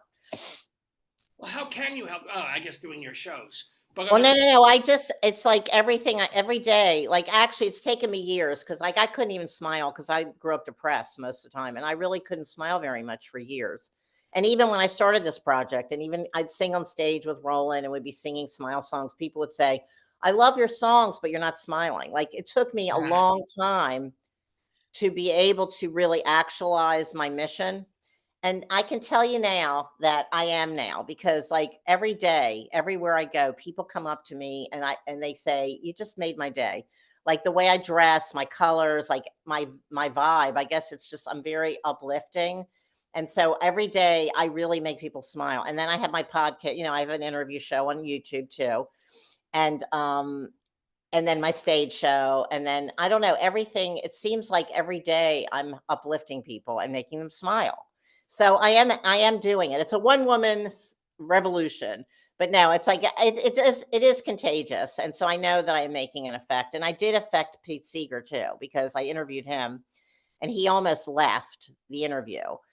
Laughed or left? He almost left. He almost left the interview. Now, because he said, I don't think I'm the right person for this interview. And he said, I grew up, be honest. Like, if you don't feel like smiling, don't smile. This is what he said to me. And, be honest. It's like that's how he grew up, about like, if you don't feel like smiling, don't smile. And then I was like, oh my God, he's walking out the door. And so then I told him how it started on my dad's deathbed. And then he understood. And then he said, well, maybe you learned something by learning how to smile.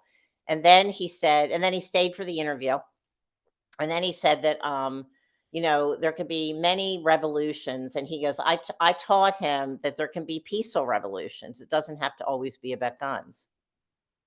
Well, yeah. Well, he knew that. I mean, he was. No, but he had a revelation with me. No, he did like he told me. He said it really meant a lot when he found out how it started. Like, it was very meaningful to him when I told him about my dad. It was still kind of dickish of him for wanting to walk out in the. Come into an interview. He's going to leave you hanging there. That's kind of a dick move. I'm sorry. I've got issues with Pete.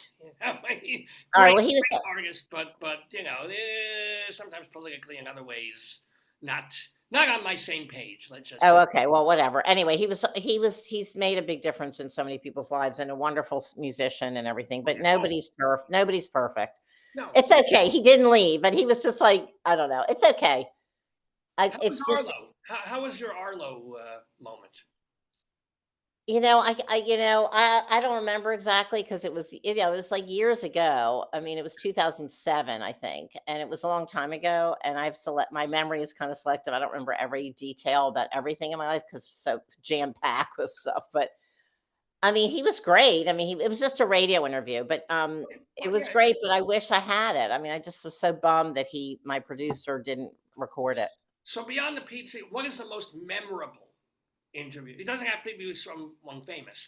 What is the most memorable interview you've done, either on your podcast or on back Well, on I the? had to actually. I just did an interview recently that I put more work into it than any interview, and it was like very meaningful because, well, it's a dear friend of mine, Doug Milford, who's actually one of my. He's like my official photographer of Woodstock. He gets like the best photos of me because I don't know. He's like I don't know. He's a friend, and he's like year for like 25 years. I had an official photographer of New York City. I've always had photographers in my life. Well, my background's photography, and I've always been around photographers, and so and photographers think I'm a good subject. So anyway, and like my friend in the city, I go in tangents. I think you're maybe Yes, guessing. I've noticed this. Yes, Yeah, yes. that's what people say. My show is like I'm in tan. You could call my show tangents. Okay, so anyway, for years, like I could always tell my friend Philip, like I need photos of my hats or I need this and whatever, any photo, whatever. It's like he would always take pictures of me for like 25 years. And I had kind of anyway. So Doug is like that. So Doug Milford had him and Lisa McDonald had art galleries in the East Village in the 80s and beyond. Yeah. And so anyway, and then my friend Jim C, he had an art gallery in the East Village in the 80s, and then his girlfriend Nina did too. Nina had a leading art gallery there. She was 22, and then Doug and Lisa were like 23 or 4. And I just did a panel of them, and everything is 80s now. I don't know if you know this, but there's a lot of like everybody's like into like the 80s, anything in the art and music world. It's kind of like a thing now. So anyway, I just interviewed them at a panel like a month ago, and I don't know, it's just fascinating to me to find out how they did all that, and they were in their early 20s, and it was 20s, just yeah, to run a, yeah, they were yeah. really interesting, and they became success, did well, and they continued galleries and promoting artists and selling their artwork, and Now other I'm people. I'm wondering, at FIT, did you study photography? Was that going to be your direction? No, I was in high school. Actually, photography is one of the things that saved my life. Is like I was really into photography in high school. I was very miserable growing up with my family. It was just a lot of a lot of stuff that was Because you're going on. Jewish. Yes, yes.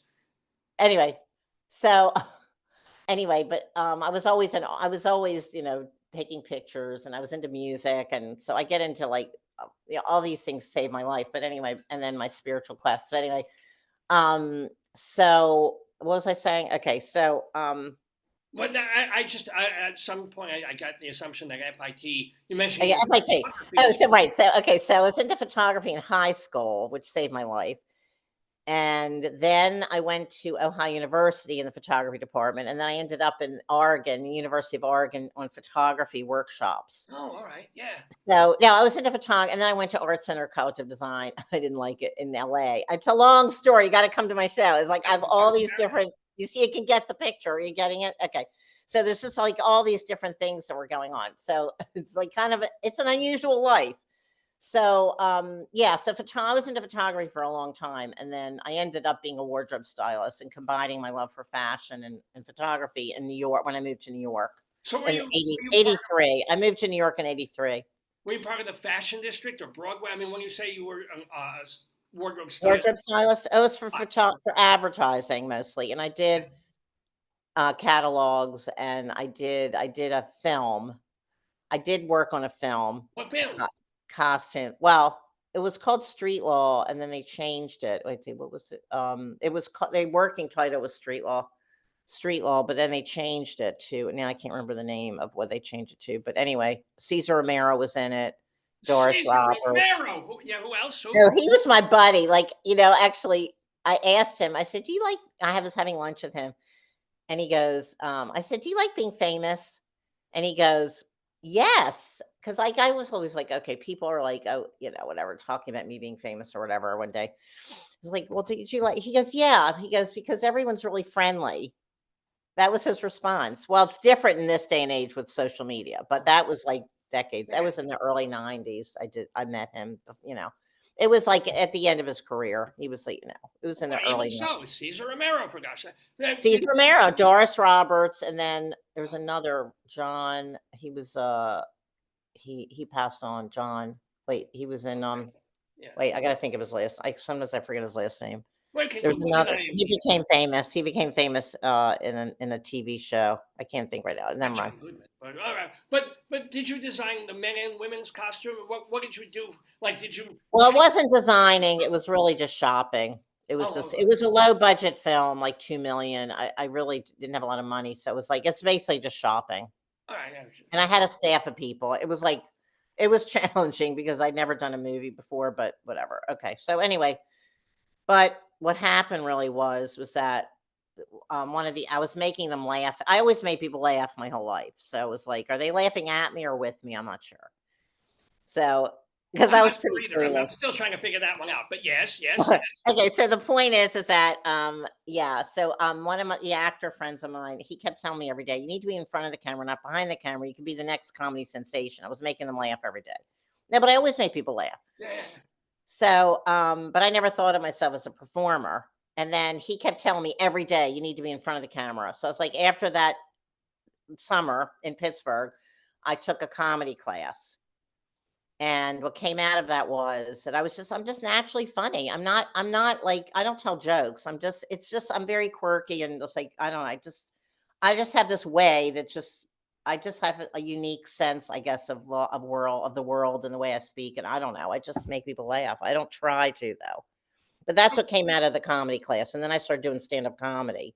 How was in New that? York. Did you appear at all the usual venues in New York and California? No, I didn't go that far. I just did like 2 years and I had a lot of stage fright. I had a director helping me and I did it, but I was just, I was doing the comedy clubs in New York, but not like the top ones. I didn't get to that. If I'd stayed in it, but I only did it 2 years and I got back, I got into hats, went to FIT at night and I was styling. So Oh, man. Yeah. I ended up, that's how I created the hat happening because I was a stand up comic. I missed performing and I was making hats. So that's how I created my show. Now, can I ask, is the show kind of semi-frozen? Because you do go off obviously on tangents, or is the show? You know exactly what you're doing, and you don't change the stories. It's kind of set. It's kind of both. It's like I have my stories. I may have them out of order because I go in tangents, but no, it's a script. It's scripted, but like I'm very improvisational. I mean, I'm like I stuff just comes out of my mouth, but I basically have my stories set. But they may be out of order, but I don't know. It's just kind of both. It's a combo. Sure. Are you still designing things for? Because you have the podcast, you have the show. Do I you? don't yeah, that's a good question. Yeah, so in terms I used to do hats full time. I sold to top stores. I've done custom hats for years. I've been making hats since like 1990. However, at this point, because I'm like doing a stage show, I have a podcast, and you know how much work that is. The hats are kind of like more my props, but I do custom work. Like if somebody wants a hat, of course I can do it. I'll do it. Of course. I love making hats, but I don't do it as often. It's not as much as like how it used to be. I don't have time to do everything. Let me. Have you ever, if you can say, have you ever designed a hat specifically for somebody famous, like a celebrity, a muckety muck? Well, I have Hillary Swank. I met her when I did a lot of open personal appearances at Henry Bendel's when it was open years in the 90s. I did it more in the 90s. So now I met Hillary Swank years ago and she like loved my hats. I did actually send her a hat. I don't know if she ever wore it, but she gave me her publicist's name and I did make her a hat. And then Elizabeth Ashley bought a hat or two of mine at a store. Now, these are people like depending on your generation. Well, Hillary Swank, most people should know who that is, actress. They just inducted Elizabeth Ashley into the Theater Hall of Fame. I don't know if you knew this. No. Okay, great. Well, no, she has I think she bought one or two of my hats at a store in Soho. I think if boutique. I think it was years ago. I'm not sure exactly, but somebody or maybe Bendel's. She may have gotten it at Bendel's. And then who else? I don't know. Let's see, those two. I don't know. There might be somebody else. There might be somebody else. I don't know. I don't know. Well, Musician, let me Richard Barone. My friend Richard Barone, who's like oh, somewhat the famous. musician, Richard. Yeah, yeah, yeah. Yeah, Richard's one of my dear friends. And he has two of my hats. Cool. He's a celebrity of sorts. He's not like I wouldn't say he's like world famous, but he's Donovan's guitarist, and he's out there, and he's one of my dear friends. So he's a very he's pretty well known. He's pretty well known. You know, they're all levels of fame. So here's a question for you. I got to wear the yarmulke because But if you were to design, if I'm not saying you, if you were to design a hat for me, for Rabbi Sal Solomon, what would it be? Like if you could envision this head in hat wear, what would come? Well, from my hats are all pieces of art, though. I mean, they're so unusual. I mean, I can make like a simple fedora. You say, I mean, I can do this Oh, too. then I would look normal though. Yeah, I thought you would see me in some kind of ridiculous, Dr. Like, well, I don't know. I mean, I don't know if like a rabbi would wear something unusual. You're right. You're right. Or, I don't see that because that's not what you all do. You're more like traditional as a rabbi. I can't, but I do hand paint. I hand paint on hats. So actually, I could like make a hat, like take a hat of yours and paint, like hand paint it. There you go. Or most people have told me the best way for me to wear a hat is like this. That this Okay. this really shows me off to my absolute best advantage right here. Okay, good. Or you could Okay. just do a regular hat and paint my forehead. And this is all these different things. But we want to Okay. remind people that if you want to see Mindy Fradkin doing her show Princess Wow in Woodstock, how a hat designer started a revolution. Hat designer started a revolution. Yes, it's in Phoenicia, 60 Main Street in Phoenicia. And I did just send you the link. There is a link on Eventbrite that you can reserve and do a donation. It's by donation. Very nice. Now, how do you pick? Does Amtrak go there or the Metro North? How do you get to Phoenicia if you're not driving? What do you do? You know where Oh, I trains think you are need great? there's bus. I think there's a bus. There's buses. I Because think it's there's not that buses. far from New York. It's not that far. It's not. Well, it's like 20 minutes from Woodstock. So I know that there's a bus to Woodstock. I'm not sure there's got to be. I think there's a bus to Phoenicia. There might be. Somebody would have to look that up if they're in the city. Now, my other question for you though is that you've done this show at Pangea, which is a club in New York. Are you coming back? East Village. Yeah, I'm coming back in November, but Oh, I'm negotiating right now. Like I have a date for November 1st, but it may move to the first week. I'm in the middle of negotiating with him about right now it's November 1st. It may move to the first week. I'm not sure. So I'm in the middle of talking to him right now about exact date. But it's definitely going to be either November 1st or the first week of November. so if people want to find out when, so maybe they don't want to go to Phoenicia, but they want to see you, maybe they can wait until November and see you at Pangea. They can find the absolute information at princesswow.com. Princess WOW, right? Yeah, .com. And then I'm also on Instagram. It's the.real.princess.wow. I have all these dots, but it's the real princess wow dot. And then I'm on TikTok. I'm getting really heavily into TikTok it's the Smile Revolution on TikTok. That's fine. So you do like 45-second things, or you do like showing off a hat, or what do you do on TikTok? I tell stories. I talk about what I'm doing. I don't know. People seem to like me a lot on TikTok. I do these little things with my dolls. You know, I have these dolls in my likeness. Oh, I did not know. All right, look at You that. didn't know about this? And the dolls are part of my show. I have 3 dolls in my likeness. I'm telling you. Yeah. So I have these dolls. This is me from a photo of me, and there's my smile bag. Isn't she cute? This is Mrs. Me with a pink wig. Now I have many wigs, but now that my hair is so long, I have to wear. No, wait. What you're wearing now is your actual hair? It's my real hair. Even with that's not an extension. That's a real hair thing. Wow. Why would you? Yeah, I talk about it on stage. Everybody is always like, "Can't believe my hair." This is my hair. All right, this is. I have enough hair for 5 people. I was told. Oh, please, you should see my pubes. I'm telling you, you're gonna want to know. But wow. Okay, so I got pink hair. I've got pink, and this is my real color. I let it go out. Yeah. Gray, my real 3 color of gray. You have gray hair. And then I've got pink down here. Yeah. But I might add some purple up right up here for the next show. You never know what I'm going to look like. Well, you can go on TikTok, to see Princess It's Wow. on the Smile Revolution on TikTok for yeah. And by the way, on Facebook, this is where you do. Don't you do your pop? Wait, how do people I get? do my podcast, my interviews on Facebook, Princess Wow Network on Facebook, and then Right. I'm also on YouTube. But if you do Princess Wow Network, you have to do that squiggly thing, that little thing, Princess Wow Network, that little squiggly thing. At sign, whatever. Yeah, that's it. Yeah, that thing. Put everything on princesswow.com and just have people be able to click because this is okay. I'm on this here and this and it's all different. It's like just I know. It is like princesswow.com. crazy. I'm like all over the place. I know, but it's like fun. We're just having fun. Exactly. Well, And we're just bringing more joy and fun to the world. That's what we're really that's what you're about. That's what I'm doing, right? well, I don't know. What are you doing? I'm not sure exactly. But anyway, I know you're all about fun and joy and everything and make people fun and joy, except when I get political and it's like rage. get political. Oh, I see. I stay out of it. Right, yeah. I stay out of that. I'm all about let's just have fun and joy. There's enough people talk about politics. I do not go there. In my interviews, nothing. Zero. You know what? I go there, but that's me. No. I just there's enough people doing that. I don't need to go there. I just want to stay out of that. I don't talk about hats. I don't know anything about hats, so I don't talk about them. Yeah, exactly. Right. So bring up anyway, hats, like I don't know. No, not even Yama because I don't go there. okay. I don't talk. I don't go there. All right. So I want to thank Ronald Rand again. Yes. For introducing us. He's a wonderful gentleman. He's such a wonderful person, and he's so talented. He's so great. He's a big fan of mine, and I'm a big fan of his, and so he's great.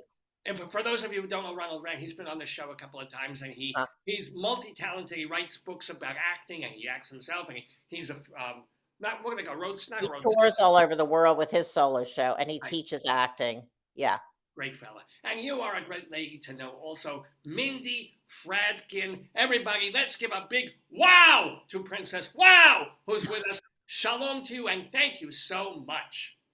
Thank you. Thank you so much, Dave, for having me. I really appreciate it. I'm not Dave, I'm Sal. See, this is what makes Oh, that's right. I'm sorry. That's right. Are you Dave or Sal? Sorry, you're Rabbi Sal. I'm Rabbi Sal Solomon. There you go. Now you bring out the rage. But we still love I'm you. sorry. Mindy Fradkin, Princess Wow, and shalom to you. Shalom to you. Smile. Big smile. Bye. For both of us. Bye-bye now. Bye. Oh, what a joy, what a delight, how much fun, and how big our smiles are for Princess Wow, Mindy Fradkin here in the Daverhood with me, Rabbi Sal Solomon. So yes, you can we change the world by smiling? Maybe, if you go, here's an experiment. Go on the subway, find somebody who looks really scary and maybe on drugs, and smile really big at them and see where it gets. Go like, hello, hi, see, and if you don't get beaten or raped, maybe you are changing the world right there. But anyway, just a little advice from me, Rabbi Sal Solomon, on this Shabbos morning, July 20th, 2024, with Mindy Fradkin. Go to princesswow.com. Also, please check out shalomdammit.com, which is my website, which will give you a whole bunch of smiles as well as internal bleeding. Check it out. Anyway, we're going to bring Dave David back to the show to do more of this episode of Dave's Gone By. He'll be back right after this.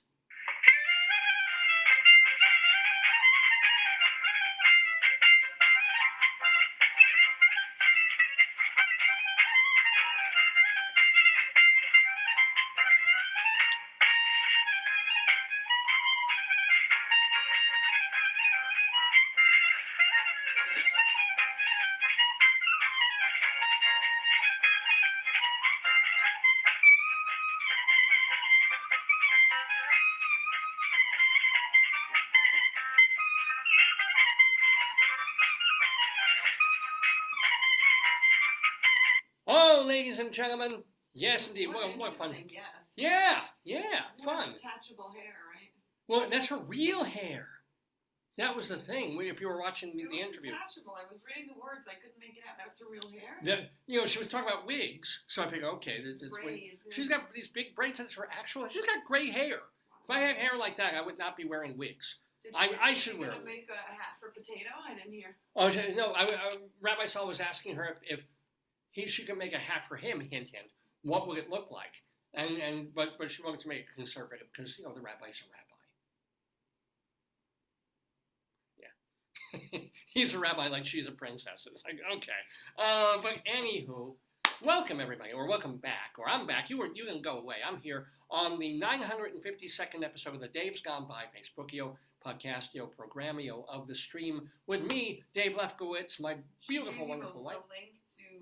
She sent the Eventbrite link Yes. to her show. I don't have. I don't know how we share that. I'm gonna do it. Oh, great. I'm gonna do. Buy tickets. It's Can I August get 9th. Facebook on your On my phone? I think it's still loading up there. I'm gonna do it. Oh no, don't do that. Oh. Yeah. No, don't worry about me. I'm gonna do it. Okay, while she is doing that, let me tell you what still we have to come on the program. We've got Greeley Times, where we talk about crime and things that are happening in northern Colorado.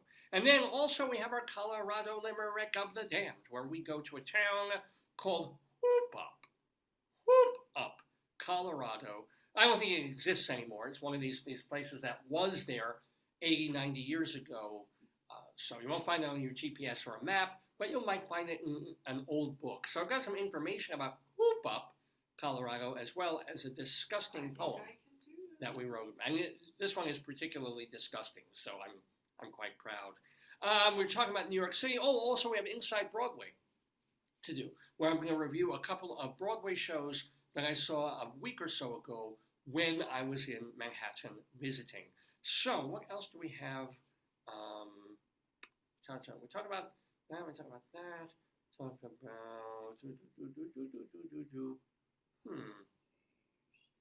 pretty much. Yeah, although there's irony of ironies. One of the Broadway shows that I saw and this is not only a New York story. It's just like one of those when you're trying to explain what irony is. If you're an English teacher or an English professor, how do you define irony? I think this is amazingly ironic. Went to see a funny comedy on Broadway called Oh Mary. It was this runaway hit off Broadway. This incredibly campy comedy about Mary Todd Lincoln.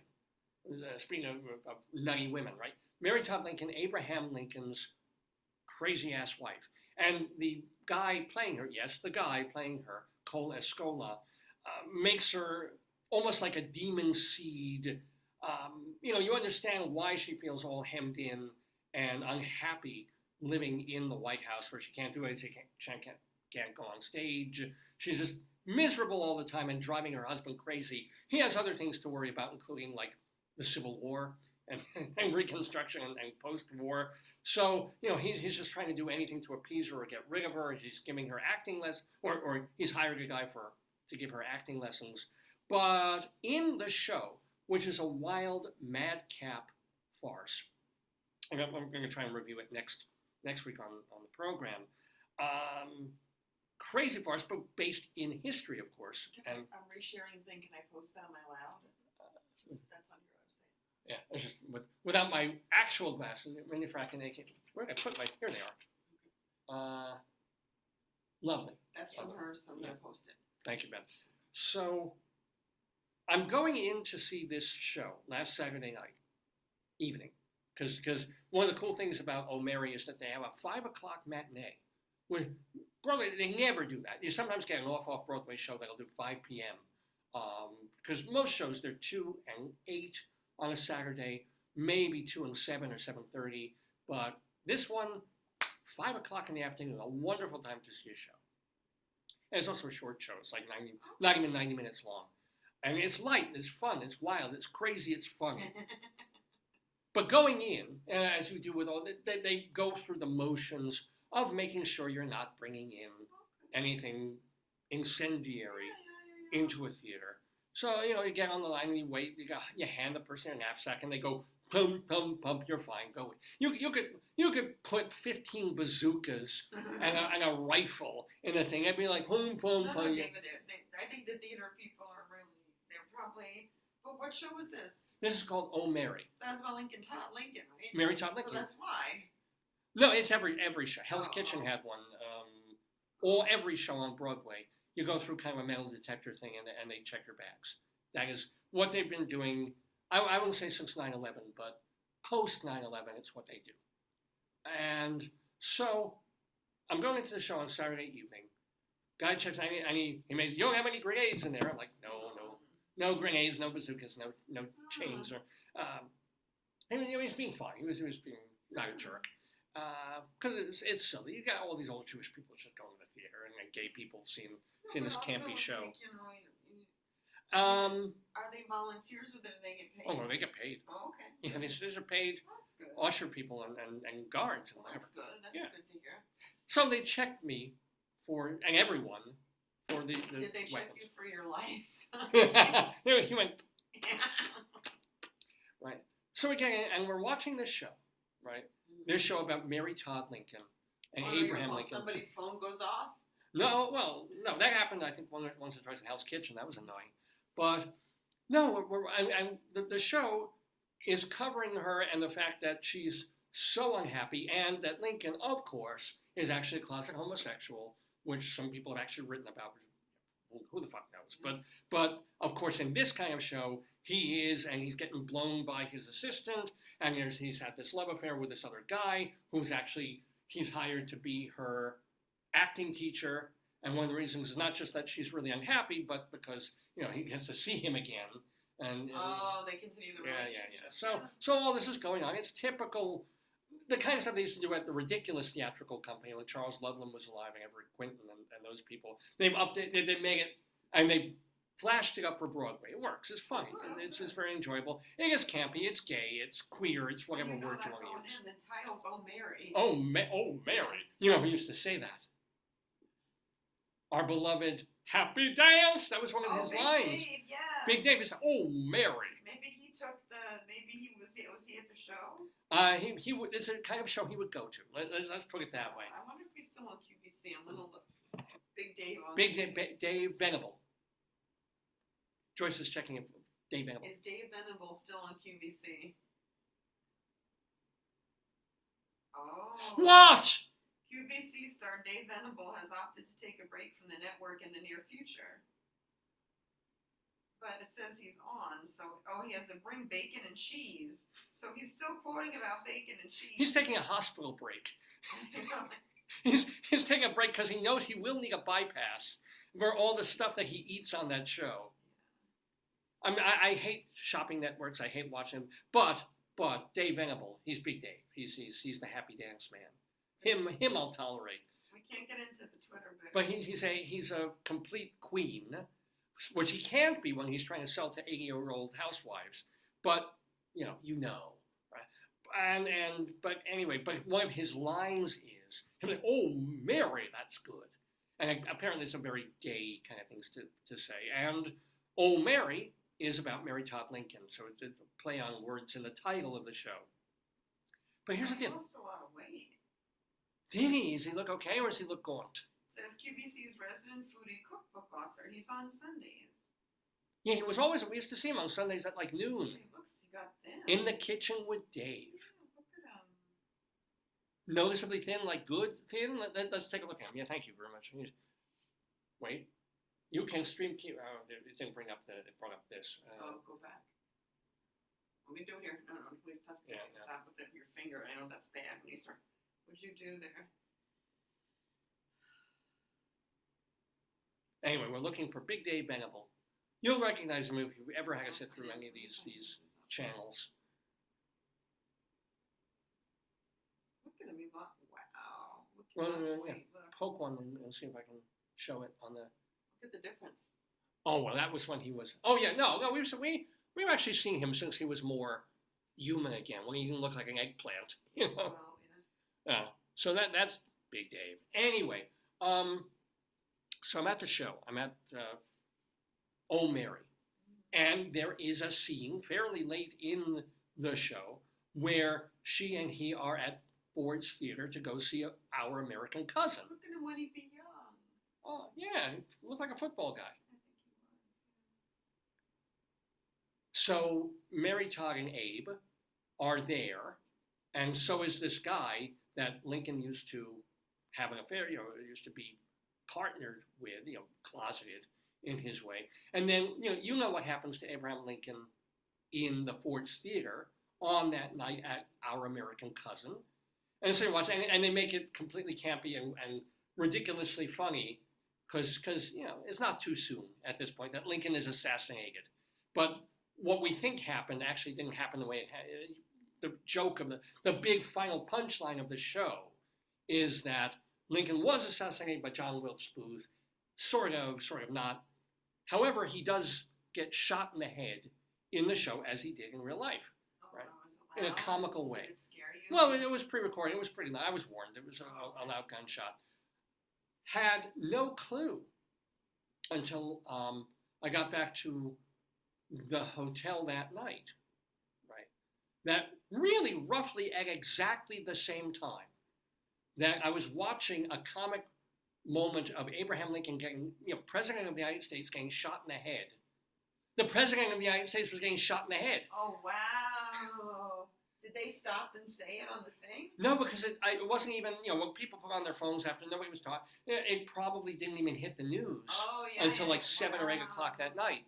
And suddenly I'm back in the thing and it's like, what? Do you think they're going to bring in something about Trump in the show then? I don't think they can. I don't know how you would wink at that. And because the show doesn't do anachronisms. It doesn't throw in like Shrek. Oh, good. Modern. It stays in its period, as it were. That's good. But at the same time, it's got, it makes everything completely ridiculous. Yeah. But, I mean, talk about, I wonder how, I think, well, with the New York theater audience, if they'd known Trump was shot, they would all just burst into applause rather than anything than shock or horror. Because but yeah. How is it that you're literally laughing at the true assassination of a president while a former president is almost being assassinated? It was quite a week, as you all know, and no love on Facebook from most of my Facebook friends and people like that. Immediately, it was staged. Well, obviously, Mary was staged. But there's something weird about the way that nobody believes anything anymore. Nobody trusts anything anymore. The CIA or the Secret Service staged this. They did it to make Trump look like a hero. There wasn't a bullet in his ear. It was actually glass. It was projectile fragments. To me, the weirdest thing is that all of the medical people on like my social media are saying nobody would bandage an ear like that. Like you don't put a bandage like. It's like I would. No, but it's not a medical person. That's the weird thing. Right, yeah. Or some people were saying that he went to play golf with no bandage, but then when he went to speak, he put on this big giant bandage like he was a war hero. Just all these now people. Now he dresses like this. Joyce is holding up a picture of Mindy. I would dare Donald Trump. What an interesting one. What was she saying about her divorce or marriage? I couldn't. She wasn't really going into it, but it's a clever line. She calls her ex her husband. Oh, I love that. Like I call you my Uber. Because I drive Joyce around everywhere. Uber, yeah. She's very clever. She's clever, yeah. I put her thing in. Hopefully she'll see it. I didn't tag her, but I put the link. Tag, she's it. Yeah. No. I want to make sure that the link works. You allowed me to do it, so I just could get your tickets, and then I copied what she put in the email. Cool. I want to see if it works. It does work. But it's interesting how, I was born just a few months after Kennedy was assassinated. I was too young to really understand MLK and RFK. I remember the Pope being shot, and then they built him a Pope mobile. Oh yeah, I remember that too. I was fairly traumatized. I remember when John Lennon was killed. I don't remember. I was in junior high school, honey? huge Beatle fan. Well, it was 1980. You were old enough. You would have. So that was a moment. That was like a watershed moment of thinking that the world was going completely off the rails. I remember Reagan being shot and Carter was shot at. But there's not going to be this moment of like, do you remember where you were when Donald Trump took plexiglass to the ear? And it's like, no, it's so common now, and school shootings are so like, oh yeah, another one. That it's like, I'll have to actually remember. It's only because I was at a play making fun of a president being shot. Yeah. One other thing I would remember that, right, that's why he shot at him, right. And killed a guy. Don't they say life imitates art? And life imitates art, imitates life. It's this weird, or art imitated life, and then life imitates wild thing. But yeah, no, it's sort of like, we were wondering weeks ago whether the two presidential candidates that we've all assumed for the past 2 years will be the president will be them, and now it's sort of like for all we know. People putting everything on their On their ears, yeah. I'm sorry, if I were the president and shot in the ear, I would have the biggest, most careful bandage ever. I build it like a box. You would get that way when you have a splinter. Exactly. Yes. I would protect every inch, every centimeter. But it is kind of funny that, Biden won't drop out. Biden won't. He's running. He's angry that people would even think he would drop out. Who knows? Next 2-3 weeks, who actually knows? And they tried to take out Trump. We could have had two completely different candidates. But I think it's kind of funny that 2 months ago, or whenever it was, a month ago, when Biden crashed and burned at the debate, and the Democratic Party was like, "Well, we can't change him out. It's too late. It's too late to put in another. We can never put in another." What if Trump was killed? God forbid. What if Trump was killed? Would the Republicans say, "Well, no, it's too late. We can't pick up another one"? Put somebody else. Yes. There's always time. In 3 weeks, you can pick up another candidate. If you just move Kamala up the ticket, it's not too late. Now, I'm not saying Biden can't do the job. He's actually been a pretty decent president. But, the man has lost a couple of steps. Yeah, but are we going to do, it's 11 o'clock. Yeah, all right. Let's do Greeley Times, and let's do some of the other stuff that we do on the show. Limerick of the Well, we want to save that for last. Okay. So we have that, and also Inside Broadway. So let's get to them. Let's do. Wow, that was quick. Let me get the music going. Did you drink your tea, honey? I had some of it. I'll have a bit more. But let me do. You're calling already, honey. Well, I gotta play the music.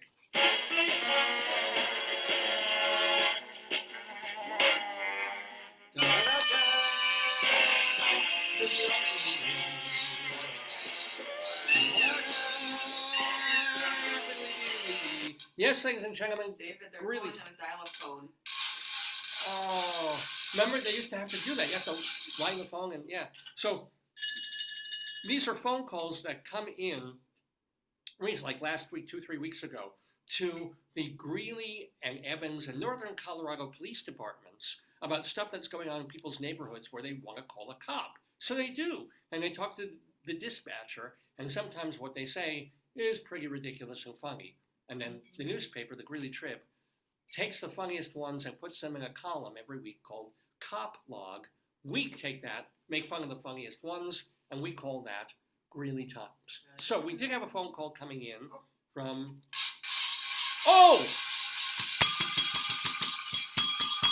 We start with an alert. Here comes somebody. Oh, honey. Oh, no, they're all coming out now. Guess what kind of alert it is? I hope it's a chicken. It's a chicken alert! Oh, wait a second, honey. Oh, yeah, if I can. All right, hold on. No, that one bounced off me. You got one more coming. Oh, okay, hold on. No. I can get him, I think. I'll get the other one, too. That's all right. No, he's all the way over here. Don't worry about it. All right, watch your head. Watch your head coming out. Here, watch. Oh, it's, ladies and gentlemen, it's a chicken alert. We have 4 chickens. We should have 6. What happened to the other 2? I don't think I ever opened that package just to keep them pristine. Or maybe. No. Well, these are pretty good shape. Like, chicken alert. Chicken alert means that our story from the Greeley Tribune, from the police department, has to do with chickens. So be alert. Here we go. A caller on Glenfair Drive said that a neighbor has a rooster in the backyard that wakes everyone up in the morning. So that's what a rooster's gonna do, and then do call the cops. I mean, it's an animal. What do you do? I don't know. I mean, it's legal to, I guess, have. Maybe you get them some chicken friends. Because people complain, like if a dog barks all day. You get a chicken friend for him. Show me a bird cup. Oh, that's right. This is Joyce got me this. I was in Barnes & Noble because I love books. So I went to like 3 bookstores, actually maybe 4. Mhm. And then I thought you love birds, like you love seeing birds. And I grabbed the cup and then I realized it was profane. Well, no, these are actual bird names. These are names of real birds, but they sound dirty. For example, the bearded tit, the red-billed oxpecker, which is probably my favorite, the Andean cock of the rock, the woodcock, as opposed to Woodstock, which is where Princess Wow lives. Then we also have the, let me see if I can hold this properly, the blue-footed booby.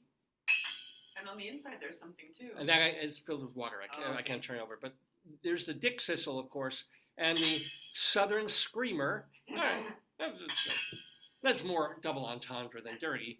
But and then the tufted titmouse. Oh, and how can we forget the rough-faced shag? What I love about this mug is it's beautiful. I mean, it's visually jokes on the bottom, gorgeous. so you Yeah. can't see it either. The Yeah. making it says foul language. Yeah. So the You kind you want me to hear it? I'll take a picture of the inside. They can see it. So here, Okay, give me here. and the inside has one more bird.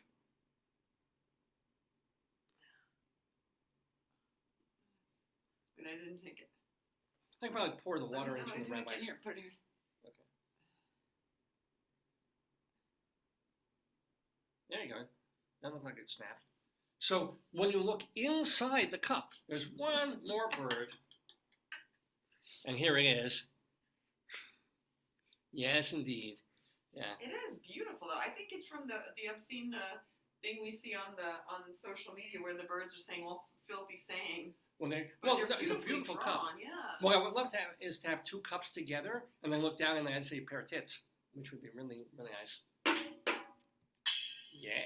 Okay, so Yeah. what's the next caller? I guess. So, here's the phone by the way. Are you using the? I should have the phone, but whatever. A caller on. I'll keep the chicken phone on. Yeah, they like it. North 71st Avenue. Wow, Said- they're uptown. Check out the language they use. Two people were fornicating in a Jeep. Ooh, well, there you go. Not a lot of room in a Jeep, is there?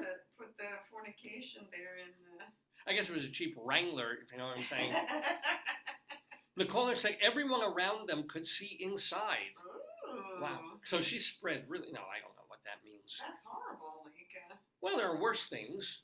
I'd rather see that than violence. You know, passing by and you're like, I think that's actually in the Jeep ad. It's like buy a Jeep, you could fornicate in the Jeep. It's part of their I'd buy a advertising couple. campaign, right? yeah. If I were in my 20s and I knew a Jeep would literally get me, that came with a hot girl inside it. No, I think you have to find somebody. Oh.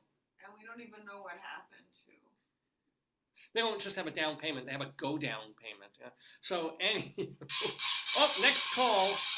next call. A caller at an unknown address. Ooh, Yeah, wait, mysterious. One second. Yeah.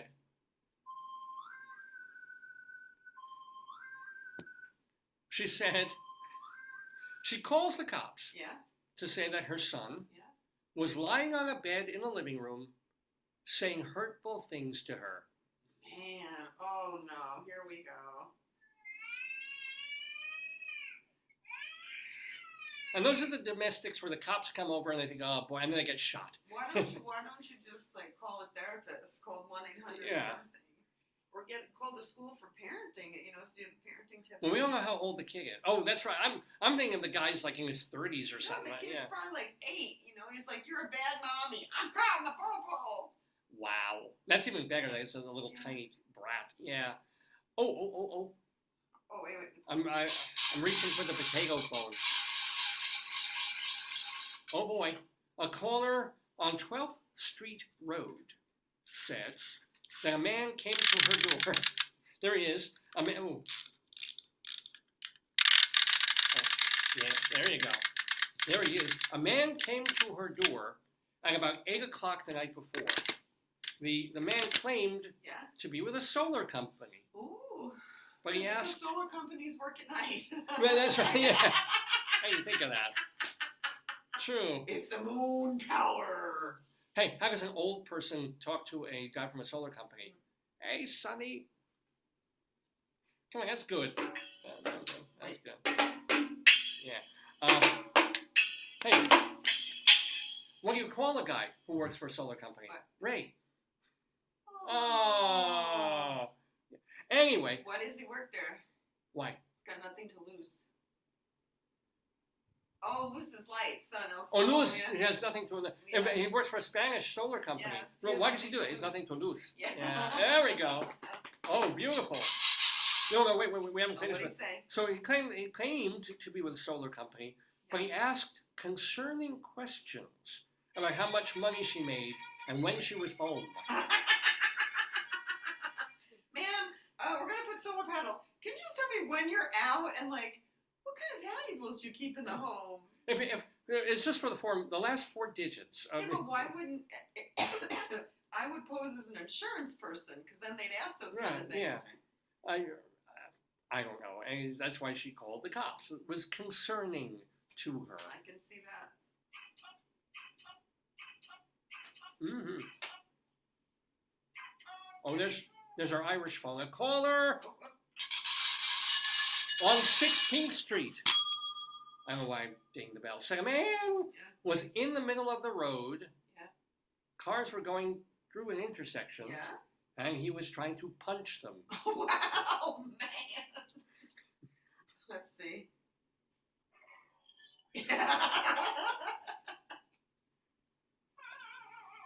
I mean, I imagine if you punch a car or two, the first one you might not hurt your hand really badly, but if you connect with a car, although you know what, cars are made of such No, you garbagey are, plastic because they're now. if you're hitting a moving object, you're gonna hurt yourself. Mm. That's a good call. It is, yeah, Probably probably. should have called the fire department, but I guess or somebody Why? in the DMV.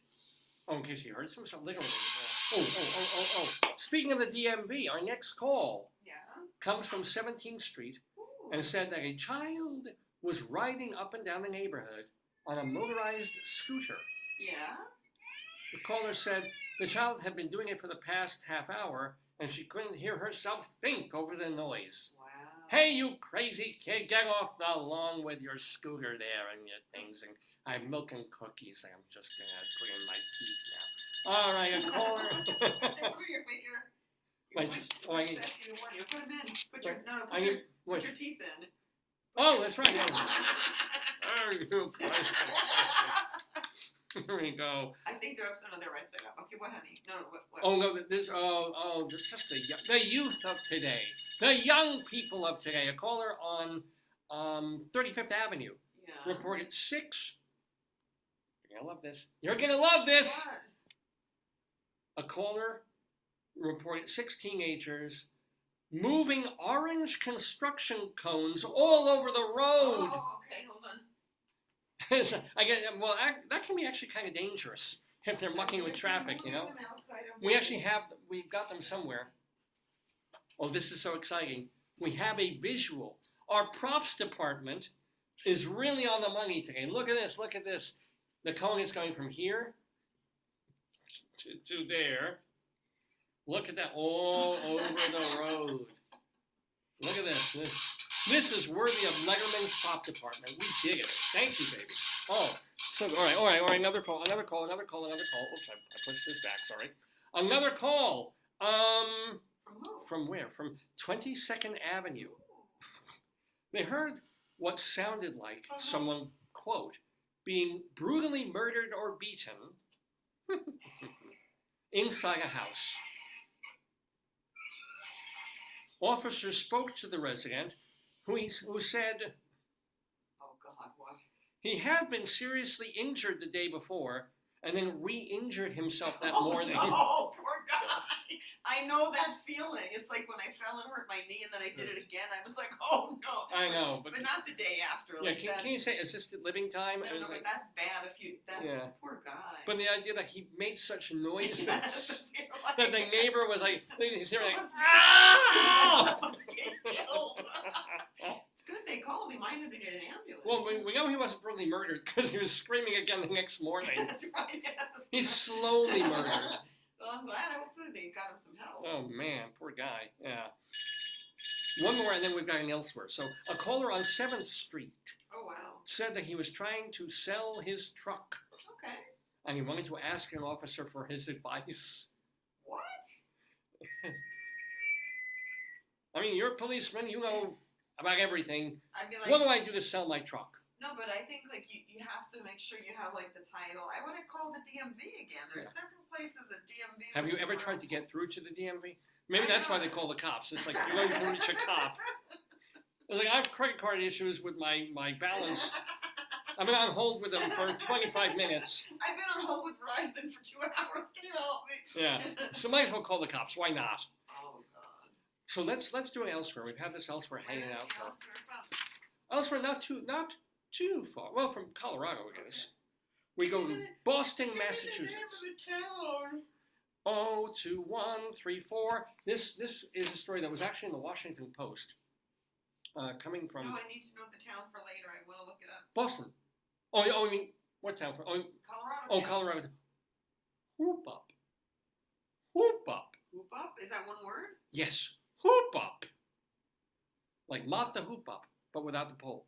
All right, so Boston is where we're going to for our elsewhere in our Greeley Times segment here. It's ringing Hookup, Colorado. Yeah, there's no hookup. Hoopup, Colorado. It doesn't really exist anymore.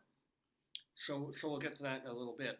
But there was a crowd of 30 demonstrators Oh boy. gathered at the Boston Common Park in late April. Okay. And they had a message to share. Now, this is not like the fools and the morons who were at Grand Central, stopping all traffic to Grand Central Station last couple of days to make their stupid political beliefs heard. No, this is different. This is something quite beautiful. This crowd of demonstrators were energetic and loud. They came armed with slogans, which they plastered on colorful poster boards and yelled in rhyming chants as passersby gawked. After about 40 minutes of demonstrating, they marched to the offices of the Massachusetts Bay Transportation Authority to deliver their agenda. And then 2 months later, they got what they wanted. Ladies and gentlemen, on Wednesday, the MBTA, the Boston Transit, emailed the campaign organizers to inform them that Boston's public transit network, the T, had acceded to their single demand. The MBTA... Oh, do you have a picture? I don't have pictures with me me. the Can thing. you get them up there? Okay. Oh, I think I shared this with you. Boston Yeah. Yes. Okay. So with all this incredible pressure on the MBTA, they stuck large, cartoonish, googly eyes on the fronts of several of its trains. Which, well, you can see that there.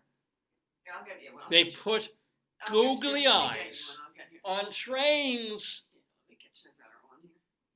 Said one organizer behind the March for Googly Eyes on the T, quote, "We just wanted one small This thing one and we looks kind of rallied sad, but and we got it. Look at this. Oh. Yeah, he's got the frowny mouth, Yeah, well, that's I guess what he looks like. Yeah. but the eyes are so cute. He's adorable. He got little red cheeks. I think those are his lights. Yeah, They're adorable. it's a I wonderful wonder idea. if it's all the trains or no some Some, trains. only yeah. some. Yeah, do you want to read the story from the Post? Because I got the one from Washington Post, but you can do the No, it's the same. one from the New York Post. But it's this beautiful thing. Said the CEO of the Transit Authority there, Philip Eng, "It's just an opportunity to add a little levity to the day, and people embraced it." The organizers started back in April with a webpage that told readers that with googly eyes, quote, "Your day immediately becomes 10 times better. The T train is your friend. It has personality. It cares about you. It sees you." Unquote. So friends started sharing their page on social media, and they put up old-fashioned posters and flyers all around Boston. Here's a cuter one. Well, let me see. More than 24 people attended. Just Oh, don't click on the. yeah, I'll just show that. Right? More than 24 people attended the march, which had signs like "Give the T Vision," Oh. "I believe in the MBTA," get it, eyeball, and then "The T that sees you home." The crowd jumped up and down, rattling the pupils in the googly eyes stuck to their posters. I should have been there. And Sanchez, who is Sanchez? I guess the main Probably one of the organizer. commissioners, Yeah. probably. He chanted on a loudspeaker, "Dot your I's and cross your T's. Googly eyes on the T train, please." All right, it's not really hey, hello, well, but still, there was a lot of laughing. Everybody was having a great time. And this caught the ears of the employees of the MBTA. They came out to see the protest, came away with a handshake and a big pair of googly eyes. Now, this astonishes me. The Massachusetts Transit Authority does not have the manpower and the budget to put googly eyes on every train, because that'd be $100 or so. But they're using stickers instead of actual stick-ons, because I figure if they put like actual eyes, somebody would just steal them right off. So they put pop stickers on. But since mid-June, if you go to Boston, you might just see a train with googly oogly eyes on it. It'll be crowded, uncomfortable, and half-hour late, but by God, it will have eyes on it. Isn't that the loveliest story ever? Yeah. Like googly. Remember we saw that movie, or I was watching that film, Everything Everywhere All at Once? Yeah. And the Asian laundry lady was like, "No more googly eye on everything." I had no idea what that was in reference to, but so it was like googly eye. So they're putting the Google eyes on trains, and I could not be happier. Yay. Anyway, that's our elsewhere story from Greeley Times today. Let's go back to regular Greeley Times and read one more story or two of things that happened, or people called the dispatch about. A caller at a gas station. Ooh, bad gas station. On 10th Street reported that he asked the clerk for $100 in gas on pump number 4. Yeah. Well, the clerk accidentally put it in pump number 3. The card, the charge. Yeah. The person at pump 3 filled up with gas, and the attendant refused to refund the caller's money. Oh boy, that's gonna. I would bitch. I would be. That's a problem. Yeah, I would be there with a flamethrower the next night. Well, that's easily fixable. Well, if they choose to fix it. Yeah. And then this is all about wording here. A caller. There we are. Let me take the phone plug, man. That feels good. We'll get a little wax out of there. A caller on 3rd Street reported a ferret in a ditch carrying a baby in its mouth. If you can see that level of detail. Yeah. But it also made me think, was it a ferret baby? Or was it carrying a human baby in its mouth? But how could you see a ferret so far away? Ferrets are small. Carrying a baby ferret must be teeny. Well, it could be. Well, it's got fur in its mouth. It's probably carrying either a tennis ball or a baby ferret. I mean, the ditch could be right there. So that's true. Yeah, they are cute. They are very cute. Anyway, that, my friends, for this Saturday, July 20th, 2024, is Greeley Times. Mr. Horace Greeley was no fool. I'm sure that you'll agree with me that Greeley was no fool. What he is getting at is that Mr. Greeley was no fool. Yippee-yi! Yippee-yi, yippee-yi, yippee-yi, yi-yi, yippee-yi, yippee-yi, yippee-yi. Bum, bum, bum, bum. Yippee! Ta-da! So, thank you, Groucho. Thank you to my wonderful and adorable wife who's helping with the program. So, we still do have, as you mentioned, our Colorado Limerick of the Dam to do, also our friends in the Daverhood. But I do want to spend a little bit more time talking about, probably need my glasses still for this, the shows, 2 of the shows that I went to see when I went to New York, inside Broadway. So you're welcome to hang with this or not, You want me to? I'll go. yeah, up to you. But you can see the shows. Listen quietly. Cool. Anyway, so this is a segment that I used to do all the time. In fact, it was part of my thing, being a theater critic for 40 years, and being a theater journalist and editor at large for StageBuddy.com and a managing editor at Playbill.com and blah and blah and blah, and writing for places like Backstage show business, etc., and so forth, and New York theater news. Can't give myself more ethos and a narcissistic pat on the back. But yeah, when I first started doing this program back in 2002, or already from the beginning, so well, part of the show, even though it's a comedy show, will be theater reviews. It's going to be an omnibus, an eclectic program, and why wouldn't I share my love of the theater with folks watching at home? So I haven't seen the level of theater that I used to. I used to go 4, 5, 6 times a week when I was living on or near, in or near New York. And then it tapered off from living in Colorado and coming into some shows here and there. And it's tapered off even more since the pandemic and in my years living now in Maryland. But I did get to Manhattan, as I said, a week or so ago and saw a bunch, well, 4, which is more than I'd seen in the whole year. So I'm going to do 2 this week and probably 2 next week in a segment that really goes back a long way and we haven't done in a long time, called Inside Broadway.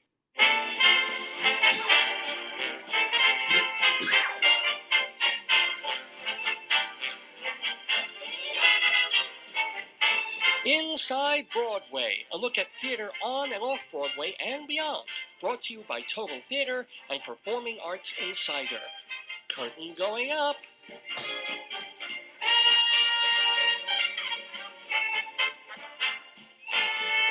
Yes, ladies and gentlemen, Inside Broadway we go. And it is brought to you by Total Theater, which is still a website that I administer. It's theater reviews from around the country and around the world. It's absolutely free. Check it out, totaltheater.com. However, Performing Arts Insider, I stopped that in 2002. No, what am I saying? 2000. No, it was like 22 or 23, just about a year or so ago. It was time. It was a hard copy, and it was time.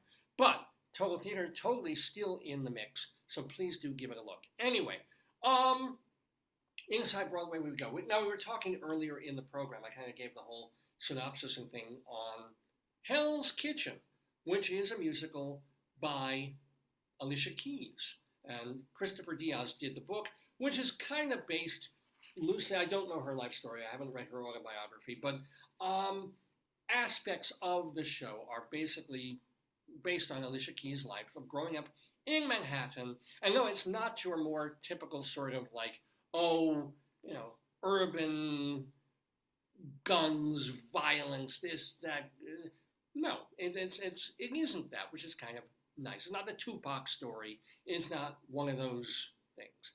So this girl, loosely based on Alicia Keys, is growing up in Manhattan Plaza. We mentioned this before. Manhattan Plaza is this wonderful apartment building that, or I think there are 2 of them near each other, that are over on the west side of New York, really not very far from Broadway or certainly from Theater Row, but it's in what they call Hell's Kitchen, which must have been a pretty awful place in the 20s, 30s, 40s, and 50s. By the time I started going, Hell's Kitchen was a great place to be. And it was not a terrible place for her at all to grow up. She grew up in an apartment building filled with artists and dancers and opera singers and theater people and piano players. So it was actually a really good place for this character to be growing up. And it's the story of a girl who's already a teenager and who's already 16 years old, got feelings, got puberty, got all this going on inside her, but also trying to figure out who she is and who she wants to be, and does she even have an artistic side?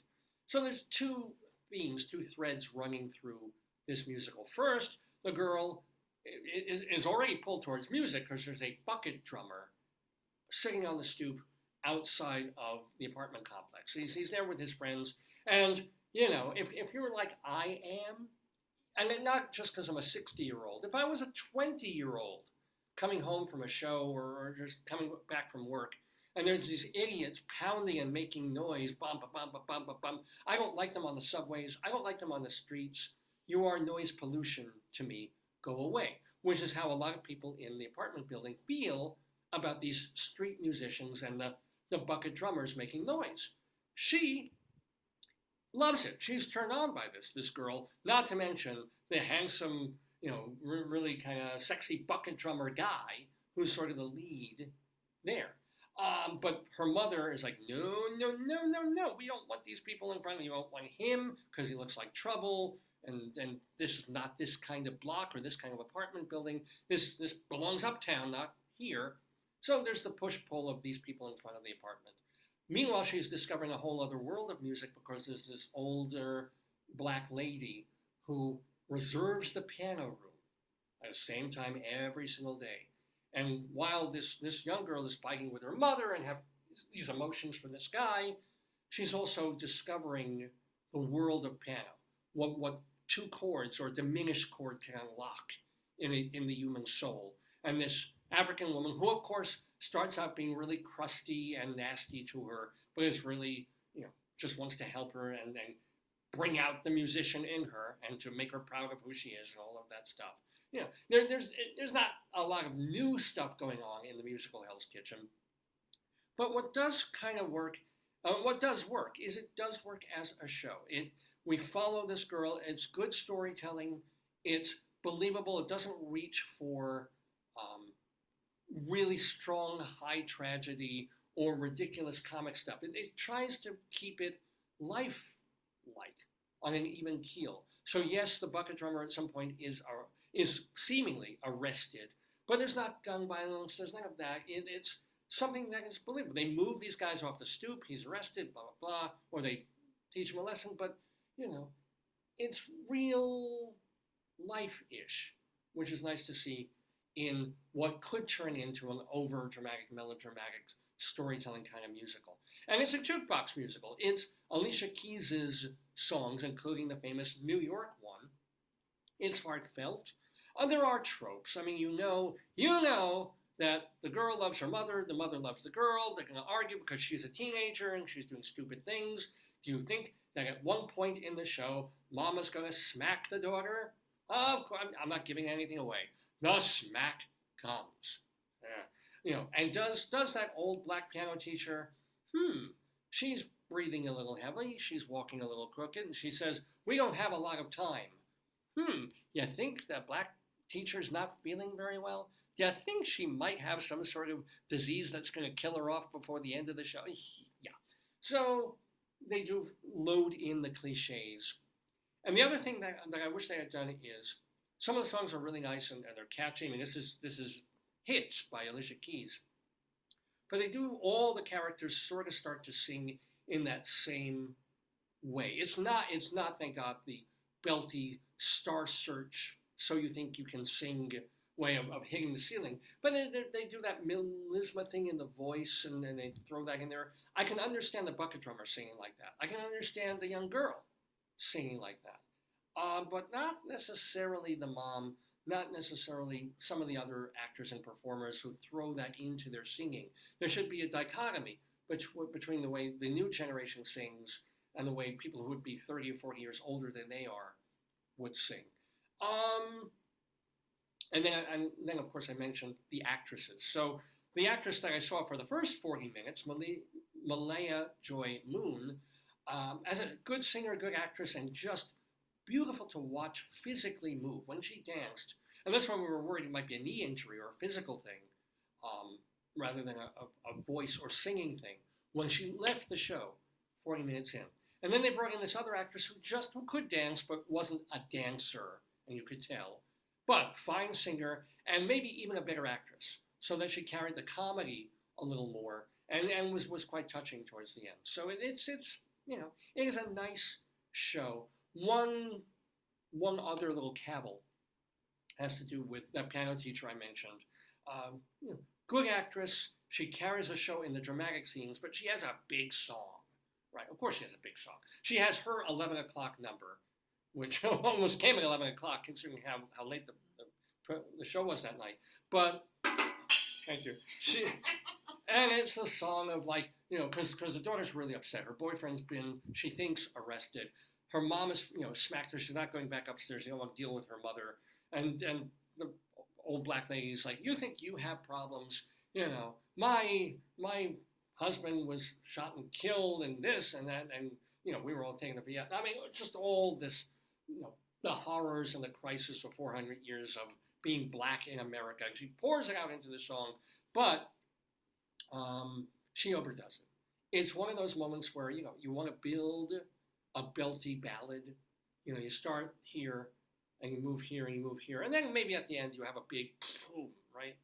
In this, she's just crying and emoting and overselling the song from the very beginning, so there's no place to go. And you're just kind of, it's like, okay, yes, you had a rough life, but please stop hollering at me. That's the one song that I think they could have worked with a little bit more. But still, gotta give for the overall experience of seeing Hell's Kitchen on Broadway 3.25 stars. It's really enjoyable.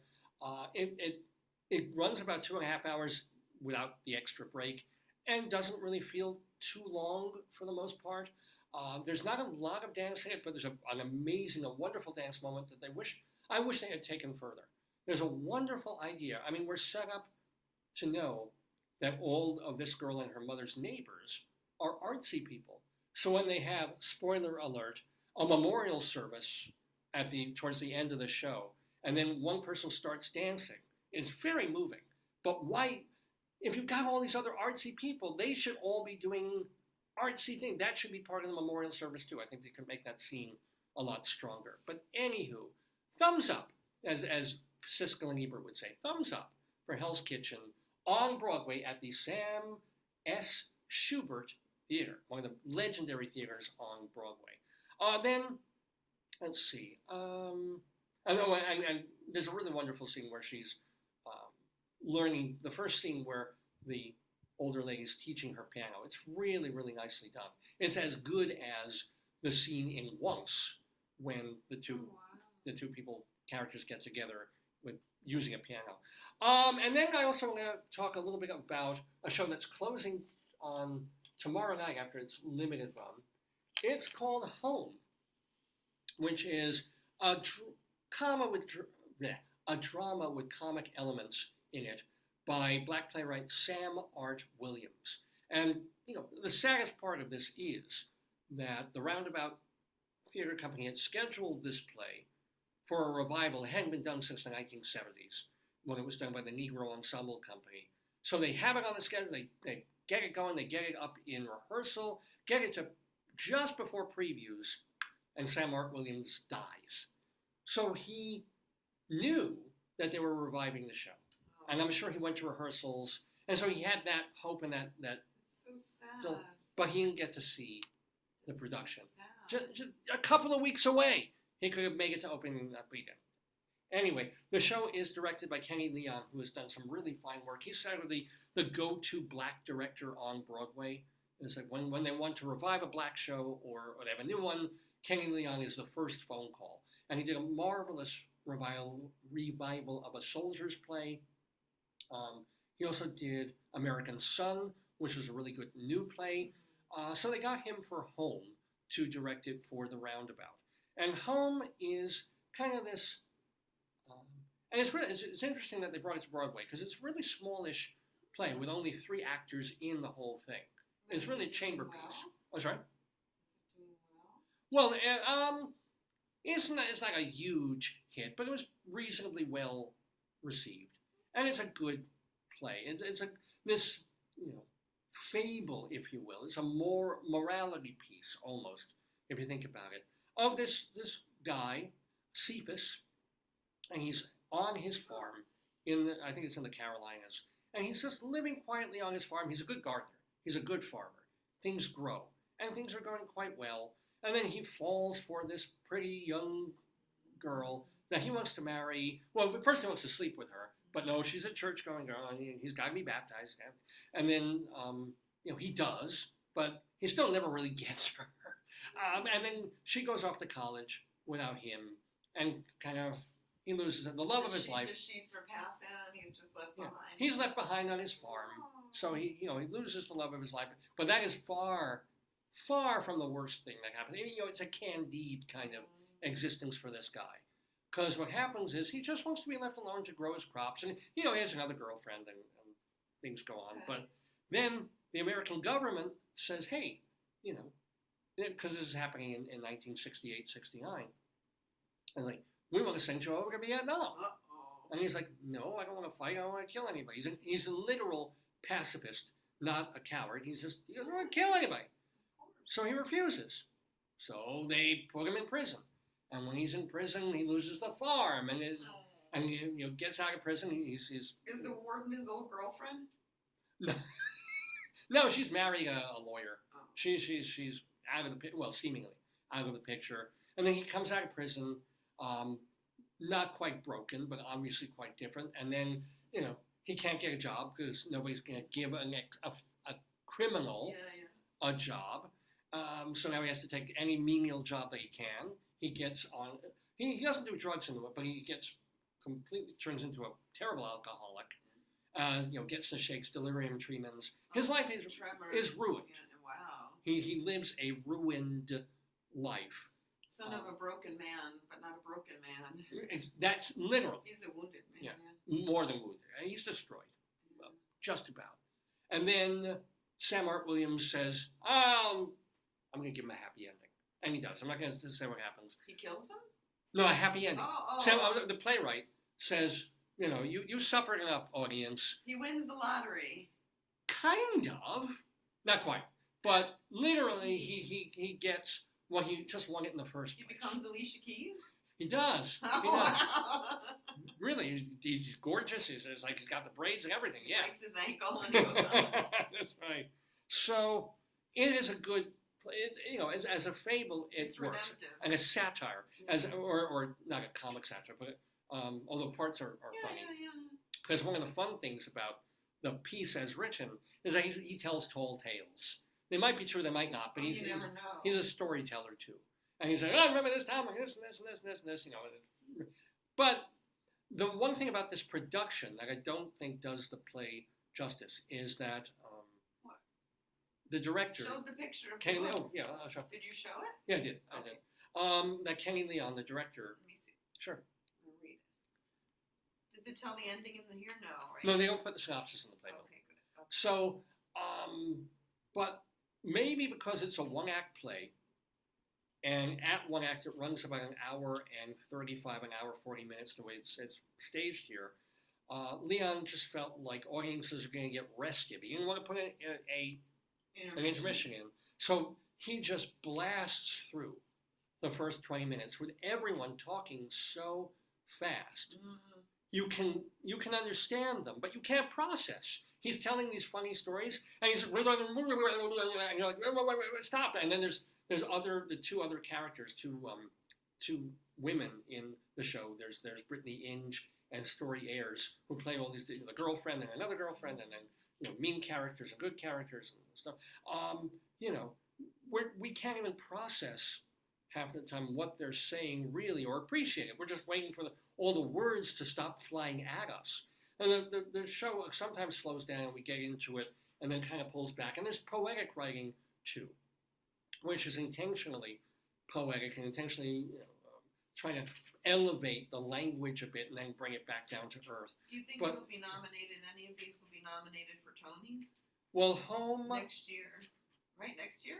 Well, Hell's Kitchen was this past year, and Hell's Kitchen was up for Best Musical. Here's next year, coming in the roundabout.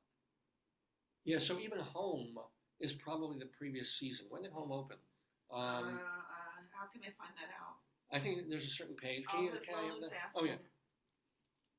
Because Home is running. When did the musical Home open on Broadway? It says June 5th, 2024. So it's in the new season. Is it the Todd Hames Theater? Yeah, at the Todd Hames, which was named or renamed a year or two ago after Todd Hames, the founder of the Roundabout Theater, passed away. So if there was ever a reason to name a theater for someone, yes, the Roundabout should be named the Todd Hames Theater, and it is. So, but yeah, Home opened in June, so it's already part of the current 2024-25 season. Do you think it'll be nominated? I think people like the actors a lot. So if they remember the show, what about which they might not. Keys one? The Keys was last season. Oh, okay. So the Keys might have won actually a couple of Tonys. I'm not sure. I forgot the name. Hell's Kitchen. Yeah. Did Hell's Kitchen, the Broadway show, win any awards? According to Wikipedia, the productions received nominations and won at the Lucille Lortel Awards, Drama Desk Awards, and Drama League Awards. The Broadway production garnered 13 nominations, including Best Musical, and the 77th So Tony it's, Awards, winning 2. And won 2. For Malia Joy Moon, I think won. So the actress that I saw part of. Oh, good. What else won? Maybe the orchestrator, or maybe the. Okay. The 2 Tony Awards for Hell's Kitchen were for what categories? Yeah, you're right.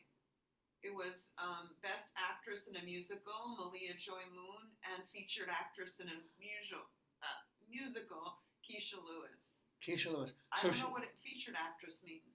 well, it's below the title. It's kind of like here, Malia Joy Moon. What does it mean below the title? Well, actually, they're interesting. Where do they show her? Maybe it means they're supporting. I've lost her name already.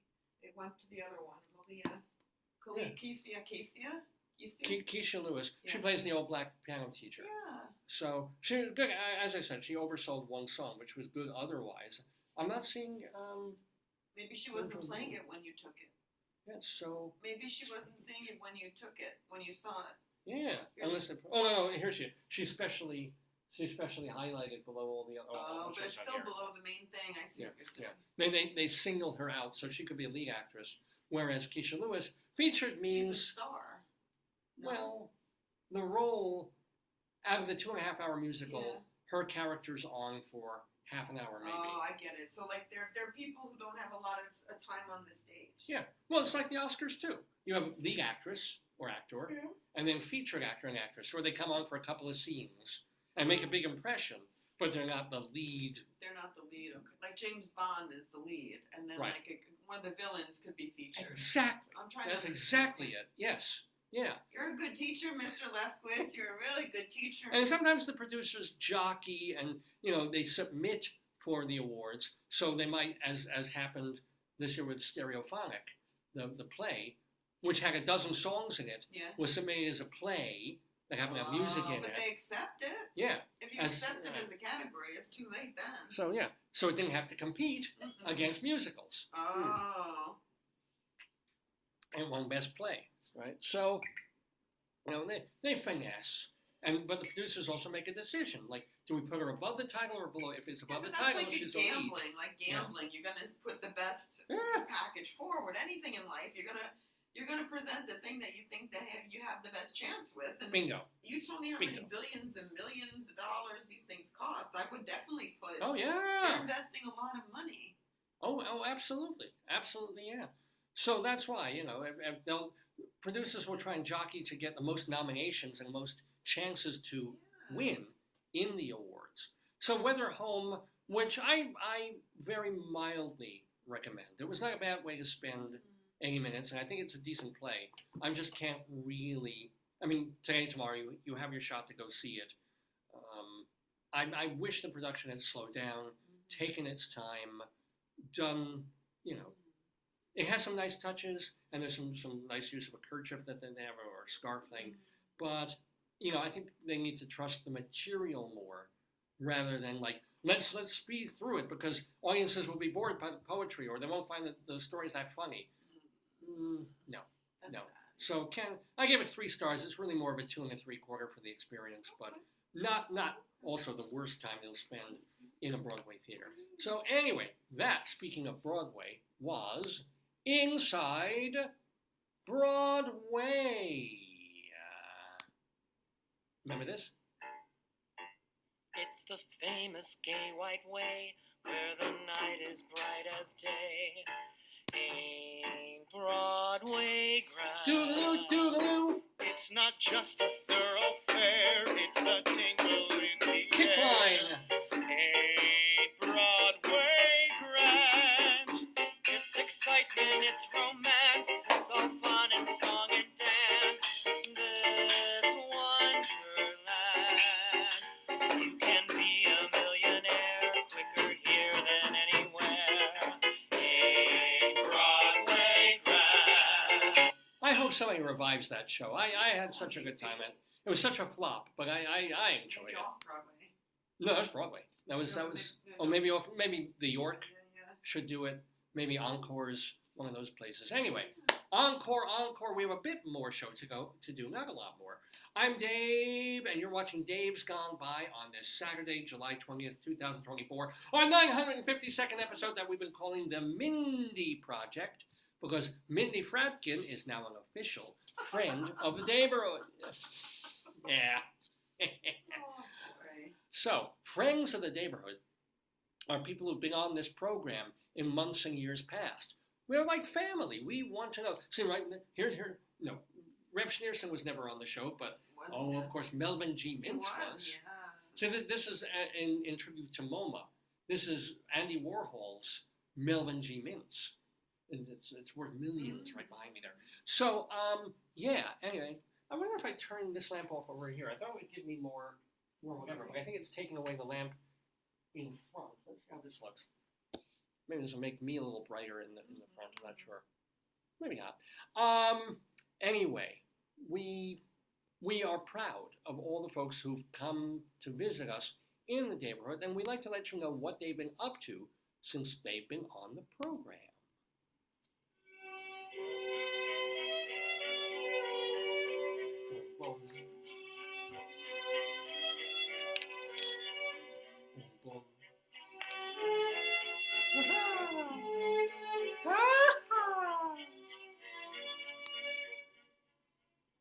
So the friends of the neighborhood, let's first of all wish a refuah shlema, a full and speedy recovery to our theater friend Ed Rubin. Ed suffered a fall fairly recently, and he's been in hospital. I mean, it's not just, he fell down, he's in a cast. No. It brought up other physical medical problems that he's had that they only find out when they put you in the hospital and they run some stuff. So Ed's having a tough time of it. And also, he's a theater guy, he's an arts guy, he's not making $1 million. So there is a page for him. Well, I think it was GoFundMe. Mm-hmm. So if you feel like, if you knew Ed, if you know Ed Rubin, you want to help him out, look for Ed Rubin and maybe throw him a couple of bucks. It would not hurt.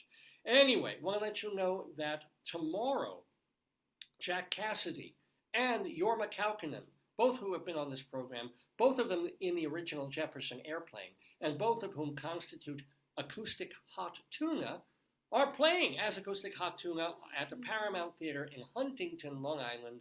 That is tomorrow.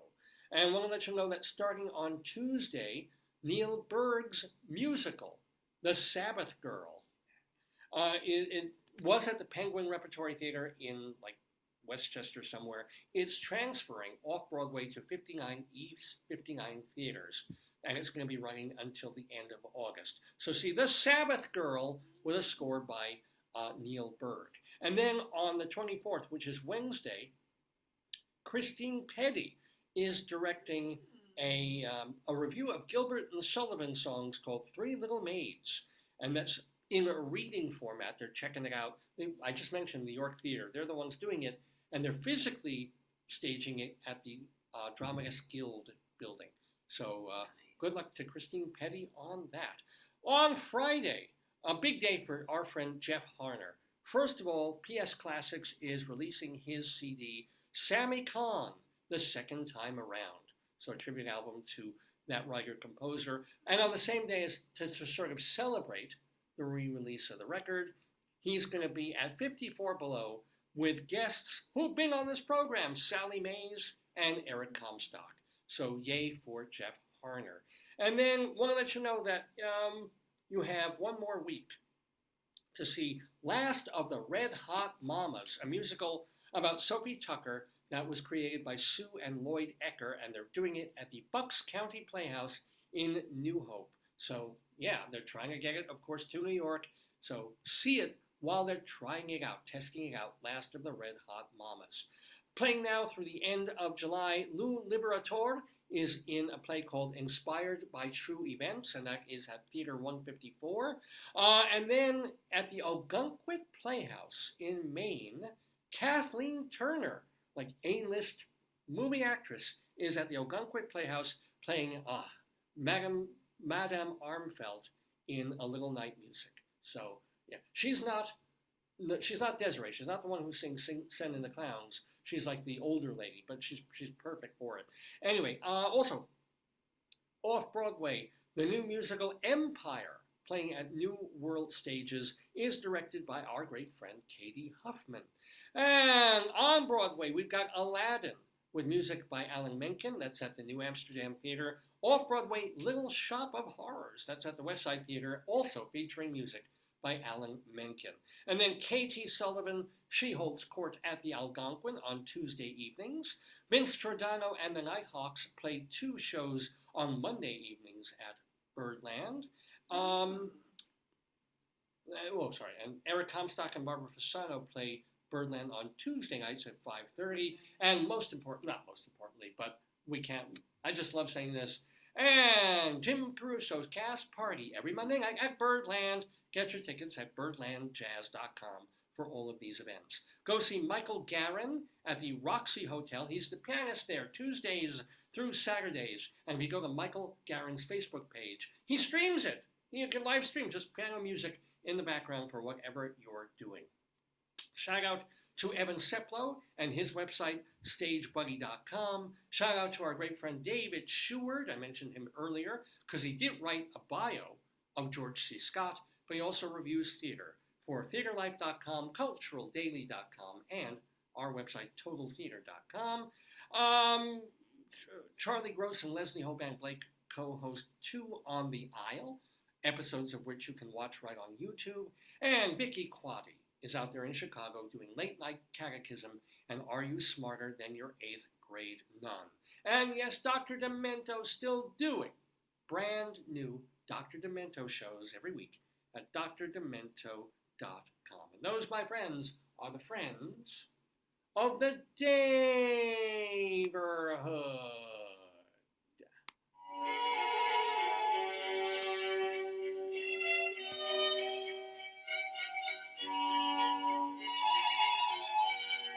Thank you, Wolfgang. Yes, well, it is just after noon here in the Daverhood, live on this Saturday afternoon, July 20th, 2024, 952nd episode of Dave's Gone By with me, Dave Lefkowitz. To find out more about this program, just go to davesgoneby.com. That's our main page, our homepage. It's also where all the archives reside. Every episode, virtually every episode we've ever done, both the radio shows and then into the video podcasts, they're there for free. At any time, you can listen as a stream or download it to your device, davesgoneby.com. We also keep our archives at archive.org, and we have the audio archives at castbox.fm. It's the same stuff, it's just that we don't have the visuals with it, because that's a downloady podcasty kind of a place, castbox.fm. We also have the Dave's Gone By YouTube channel, and we've got our Instagram page, which is Dave, I think it's Dave.Lefkowitz. I'm not going to just look for my name, Dave Lefkowitz Instagram. You'll find us. We also have our Twitter feed, Radio Dave 2. Radio Dave and the number 2. And how can I not mention, again, one more friend of the Daverhood, Mindy Fradkin, who is on the program today. Go see her show, which is called Princess Wow, and it's playing at the Phoenician Arts Festival in Phoenicia, New York. Please make a donation to help the festival to go see that. It's happening on August 9th.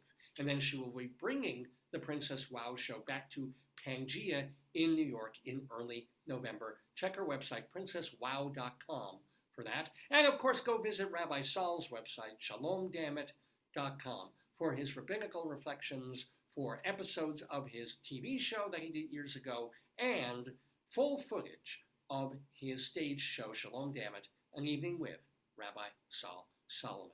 Well, it is 12:03 in the afternoon, and not yet time to close the show, alas. No, we still have one more thing to do, because for many years now, because my wife and I lived in northern Colorado, I started doing poems. Poems based on all these different places in Colorado.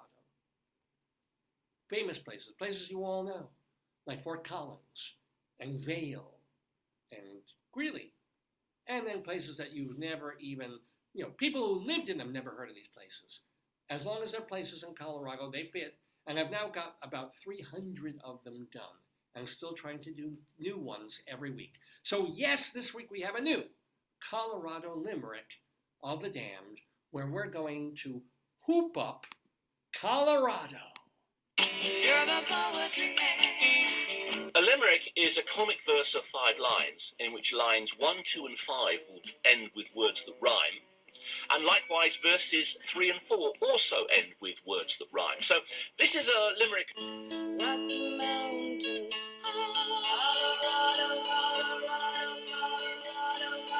So our Colorado Limerick of the Damned, where we're going to Hoopup, Colorado. Hung, were you able to find anything about it? I'm trying to It's do. not. I'm trying to do the wordle. Oh, sorry. So But I can't do it. Let me get this one. no, that's right. I think I got more information. Hey, well done. I got it. When I looked up the one you said, it came from Hookup, Colorado, which is a whole other. No, that's a thing. whole No, other. no, That's the yeah. town. All right, here we go. It's I got Hoop the Up. word. Okay. Hoop Up, Sorry, I got it. Colorado. Yeah. Okay, I know you're gonna do. Okay, So, ready? but well, first let's hold it. Yeah. All I can tell you about Hoop Up is that there had been a post office there. It's in Los Animas County. Mhm. Now, this is What does it mean? might be an Indian thing. I don't know. But there's an obituary for a woman named Leota Bell Berger, or is it Leola? Oh, I got it right. Leota. It's Leota, so that's an Indian thing right there. Who was born there in 1933. Wow. So it existed. It was a real place. Unless it was a misprint in the paper. It was Hookup. Old Leota had a hookup. It went well. A 1958 issue of Rocky Mountain News Oh. mentions a woman who runs a guest home business based in a mansion. This is back in And 1958. that's the early hookup. Well, no, they said that she had previously homesteaded in Hoopup. So she wasn't in Hoopup anymore. The mansion wasn't in Good Hoopup. for her. You go, girl. Now check this out. You homestead in Hoopa. I guess you get the land for free, and as long as you develop the it. land, get a couple animals there. But what's kind of cool is her guest house Yeah. now, which was in Colorado but not there. Was that where Mr. Hooper got his name from? Oh, I remember Big Bird used to mash it up all the time. Yeah. Mr. Looper, Yeah. Mr. Pooper. Yeah, I think he had some kind of disease, Big Bird. He had avian flu. But the woman who's running this guest house now, who had homesteaded in Hoopup, her guest house, she's in this story saying, she had a chandelier that Hollywood people wanted to buy as a prop for Errol Flynn to swing from. Wow. Isn't that cool? Good for her. I think it should have been Cesar Romero instead. I hope she wasn't like a liar. That seems kind of. No, why would it be? Why would Hollywood people go all the way? Maybe in the West they were filming. Yeah, but Did they used to film the spaghetti westerns in the West? the spaghetti westerns were. Why do you think they called them spaghetti westerns? Italy? They were filmed in Italy. Sergio Leone was an Italian wow. director, and he brought over Clint Eastwood and American actors and I love Italian that. actors, and made them made westerns cheaper than they could, I guess, film them in Monument Valley or wherever else. So yeah. Oh, geez. Anyway, so we've Oh, got sorry. Hoopup, Colorado. Are you ready for our Colorado Limerick of the Damned? And yeah, this one's not appropriate. There's no dirty words in it, but it's not appropriate. Not for the kids. Not. Okay. No. If I told this one this week when I was dealing with teenagers and tweenagers, I would have been summarily fired. So here we go. Okay, all right. I'm sorry. Okay, got my drums ready. Yeah. To boost the morale of their troop up, I mentored some Boy Scouts in Hoopup. We played a fun game. They jerked till they came, and I got to lick all their goop up.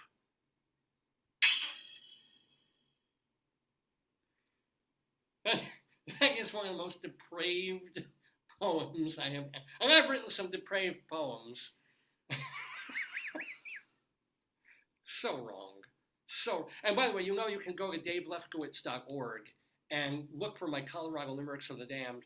You can see them all well, up till the last couple of weeks, I haven't refreshed it yet, but literally hundreds of these things on the page at davelefkowitz.org. That's my own personal website for my writing. So yeah, stuff like that. This is why I have not won the Pulitzer. I waste my time on this. And yet I share it with you on Dave's Gone By. Send your comments and complaints to davesgoneby@aol.com. Dave's Gone By at aol.com. I try and read everything that comes in. I just don't have necessarily the time to react or write back. Because you can also message me on Facebook or post under the show on Facebook. And, Asian ladies with big boobs who are influencers who always mention something under my shows. Thank you very much. At least I know somebody's watching. But anywho, love to hear from you. Dave's Gone By at AOL.com. Don't forget our Twitter feed, Radio Dave 2, our Instagram page, dave.lefkowitz. And I think that we don't have a TikTok page. I probably should. That'll do. Anyway, well, it's a bit after noon now here on Dave's Gone By with me, Dave Lefkowitz. I want to thank so much one more time Mindy Fradkin for being on the show, Rabbi Saul Solomon for being on the show, my wonderful and adorable wife, Joyce, for being on the program too and helping me behind the scenes and bringing me my hot tea that I so need and so richly deserve. So, hon, any other thoughts on this rather busy week that's gone by? Really nice show. It was very good. We didn't even talk about the water heater thing. We can talk about Next maybe time. I have next the time. video. You can show the Yeah, video. right. And whatever else was this week. It was a busy but a really good week, actually, in the Daverhood. A big busy 2 weeks because we didn't see you last week. But we're not going to take 2 weeks off this time. Oh, no. We're coming back at you next Saturday. I guess it will be July 27th with the 953rd episode of the Dave's Gone By Facebookio, Podcastio, Programmio of the stream. Until that, who passed away the past week or so? It was Donald Sutherland. Richard Simmons. And what's her name? The woman. And One, Sharon Doherty. well, good. Wow, good for you for And who remembering was the Shannon there's Doherty. Somebody 92. I don't know the 92-year-old. Oh, and Dr. Ruth died. She was You know, 98. Yeah. But there was somebody else, like a man. I know. I don't Who? Yeah, you're right. I'm. That's funny. These things go out of my head. No real time for an obituary. I do remember Donald Sutherland. Influenced me in a way that my wife hates. Donald. I'm not a big Robert Altman fan at all, and I don't even love the movie MASH. But there was something about that watching that movie with Donald Sutherland and Elliot Gould, and for no particular reason, Donald Sutherland, that character, Hawkeye, would, when he was doing something or he noticed something, he'd give a whistle like. You do that all the time, yeah? Yeah, I picked that up from Donald Sutherland and MASH. That's exactly where that came from. And I was just be doing something like, I don't know why I do it. Well, I know why I do it. I saw him do it, and I just picked that up. He was wonderful in Ordinary People. He was an unusual, compelling actor. He was really, really, really kind of great. So miss him. Dr. Ruth, of course, who brought, by being old and cute and Jewish, brought sex into the conversation in ways that, Howard Stern or Oprah couldn't even. Because everybody's, she's looking at her, she's 4 foot tall, and she's got the accent, that sounds Chinese there. And then suddenly she's talking about dildos and sexual positions and things. And it changed the conversation, which is, if you can do that in the world, that's a pretty major, amazing thing. Richard Simmons changed the conversation about exercise, of health. You didn't have to look like Jane Fonda or be built like Jack LaLanne. You could just be like a weird, Brillo-haired looking normal guy who is fighting with his own weight issues and yet exercising and making people feel happy and crying with them and being completely insane.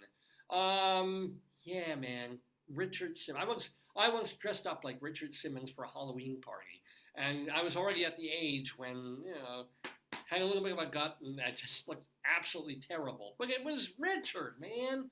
He was his authentic, albeit closeted, albeit I'm faking my authenticity self, because I'm sure, once he moved out of the public sphere and went into his palatial estate, one assumes, and just wanted to, everybody was trying to dig into is he okay? Is he 900 pounds? Did he have surgery to become a girl? What is he? And he probably was just like, I'm not, 150 pounds anymore. And I don't want to jump around and dance anymore. And I've done so much for people and I was so out there. Let me retire in peace. Let me retire in my house. Yeah. Mary wrote she likes your shirt. Oh, well, thank you, Mary. Thank you so much. Like, what's that about? Well, yeah, it's a I left your video running on Facebook in my computer. Oh, thank you. Yeah. So, Richard, any thoughts on Richard Simmons? No, he tried. I think he was, for a lot of people who felt abandoned and downtrodden, I think he tried. He really cared for people, and I think a lot of people felt, that, in a society that's so whatever sizest, I think he made people feel really accepted, and he understood. I think he was kind to people who needed it, who needed people to be kind. And he had also, he had the sense of humor. He could go on the Howard Stern show Remember and be that mocked. horrible show where we saw him, where it was on Whose Line Is It Anyway? Oh yeah, and it was he knew yeah. that they were going all over. It was naughty, pretty X-rated. He went along with it. Yeah. I mean, meanwhile, at the same time, it's sort of that dichotomy of then he would have a show where he gets on and hears people's terrible stories and cries with them, and then gives them a big prize. Remember that when that ran for a season, it was It was awful. like This Is Your Life or like Queen for a Day or something. It was hard to find a bigger queen than Richard Simmons, but gotta love him, gotta miss I him. had an interview somewhere with his brother I saw, but hope he's okay. I mean, he was always dead, but He's not okay now. no, but yeah. but I think he tried to help people in his own way. I think he was sincere with people. Yeah. I mean, I think he sincerely wanted to help. I think, if you're in the closet and if you're big like this, you're not that way at home. So he's authentic but inauthentic at the same time. Just like me. No, I think his concern for people was authentic. That I felt was probably. authentic.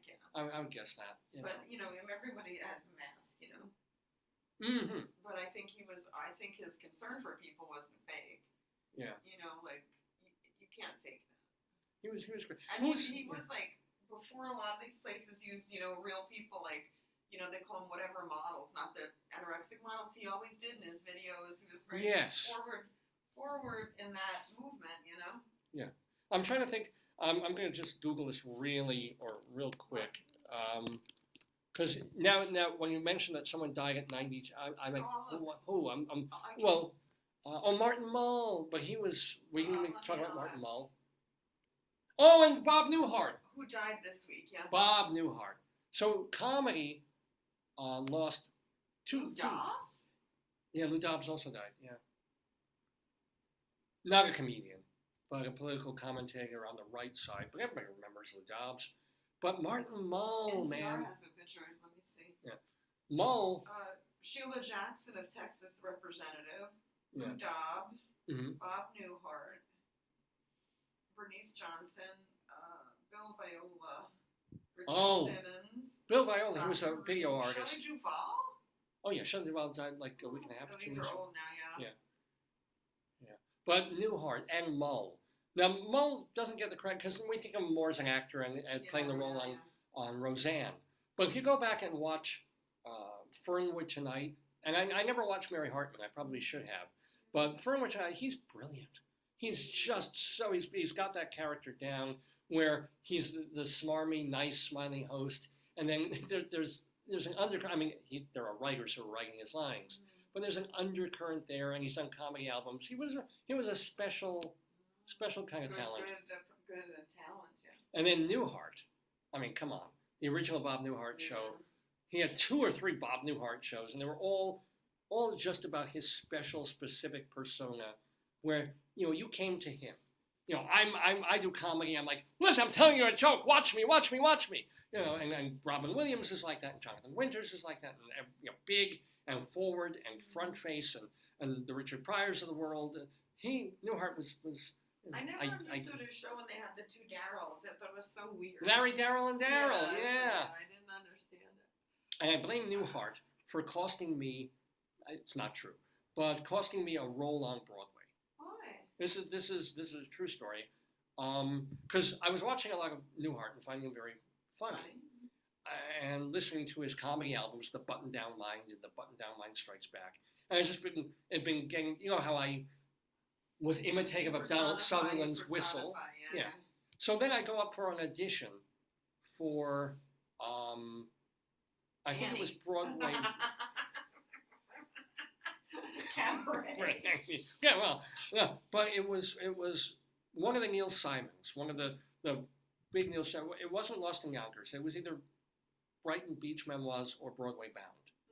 Oh wow. Okay. And I'm the right type, I'm the right thing. So I go up for it. I go to the casting thing. They even take a couple of people who are up for the role and get us tickets to see the show from the balcony to see it and whatever. Nice. And then I go in there, but I have what I don't ordinarily have when I'm reading sides or whatever, or doing an audition. I stammered. I sort of had a little bit of it wasn't fear. It was just, I inculcated the Bob Newhart stammer in my thing, which was not right for this character. No, it was the wrong role. Yeah, I needed to be more, more Matthew Broderick Jewish, not Bob Newhart. That starting a sentence, which he could make work. But it wasn't me. But also for the character. Right. Yeah. So I didn't get the role. I don't even the person who ended up doing it. What was it? Some guy named Jason Alexander. Oh my God. Got the part. Yeah. Wow. Yeah. You would have been better. You're cuter. Not if I was doing Newhart, I wouldn't. No, but you did the wrong accent. That's all. But Newhart was funny all the way into his late 80s when he was on not 2.5 Men. They did him on The Simpsons. They showed The Simpsons clip. Yeah, and Big Bang Theory. Oh yeah. He was hilarious. Yeah. He was late. If Biden is that together in his late 80s, we'd love him as president. He was great. So the truly truly brilliant comedian and comic actor too, Bob Newhart. We lost it to bad week for comedy, gotta say. But anyway, it's been a good week for comedy here on Dave's Gone By, that's for sure. So thank you all so much for watching. Thank you, my wife, for helping. Love you. Would you like a bagel? I'm gonna order. Oh, we can do a bagel. Wait, I'm gonna go off the air in like 2 minutes or a minute and a half. So, ladies and gentlemen, you've watched episode 952 of Dave's Gone By. 953 coming at you next week. Until then, stay cool. Don't miss your Dave's going by. And gone by. Play it. Whoa. What? I don't know why it's playing that. I want to hear this. Days gone by. Days gone by. Days gone by.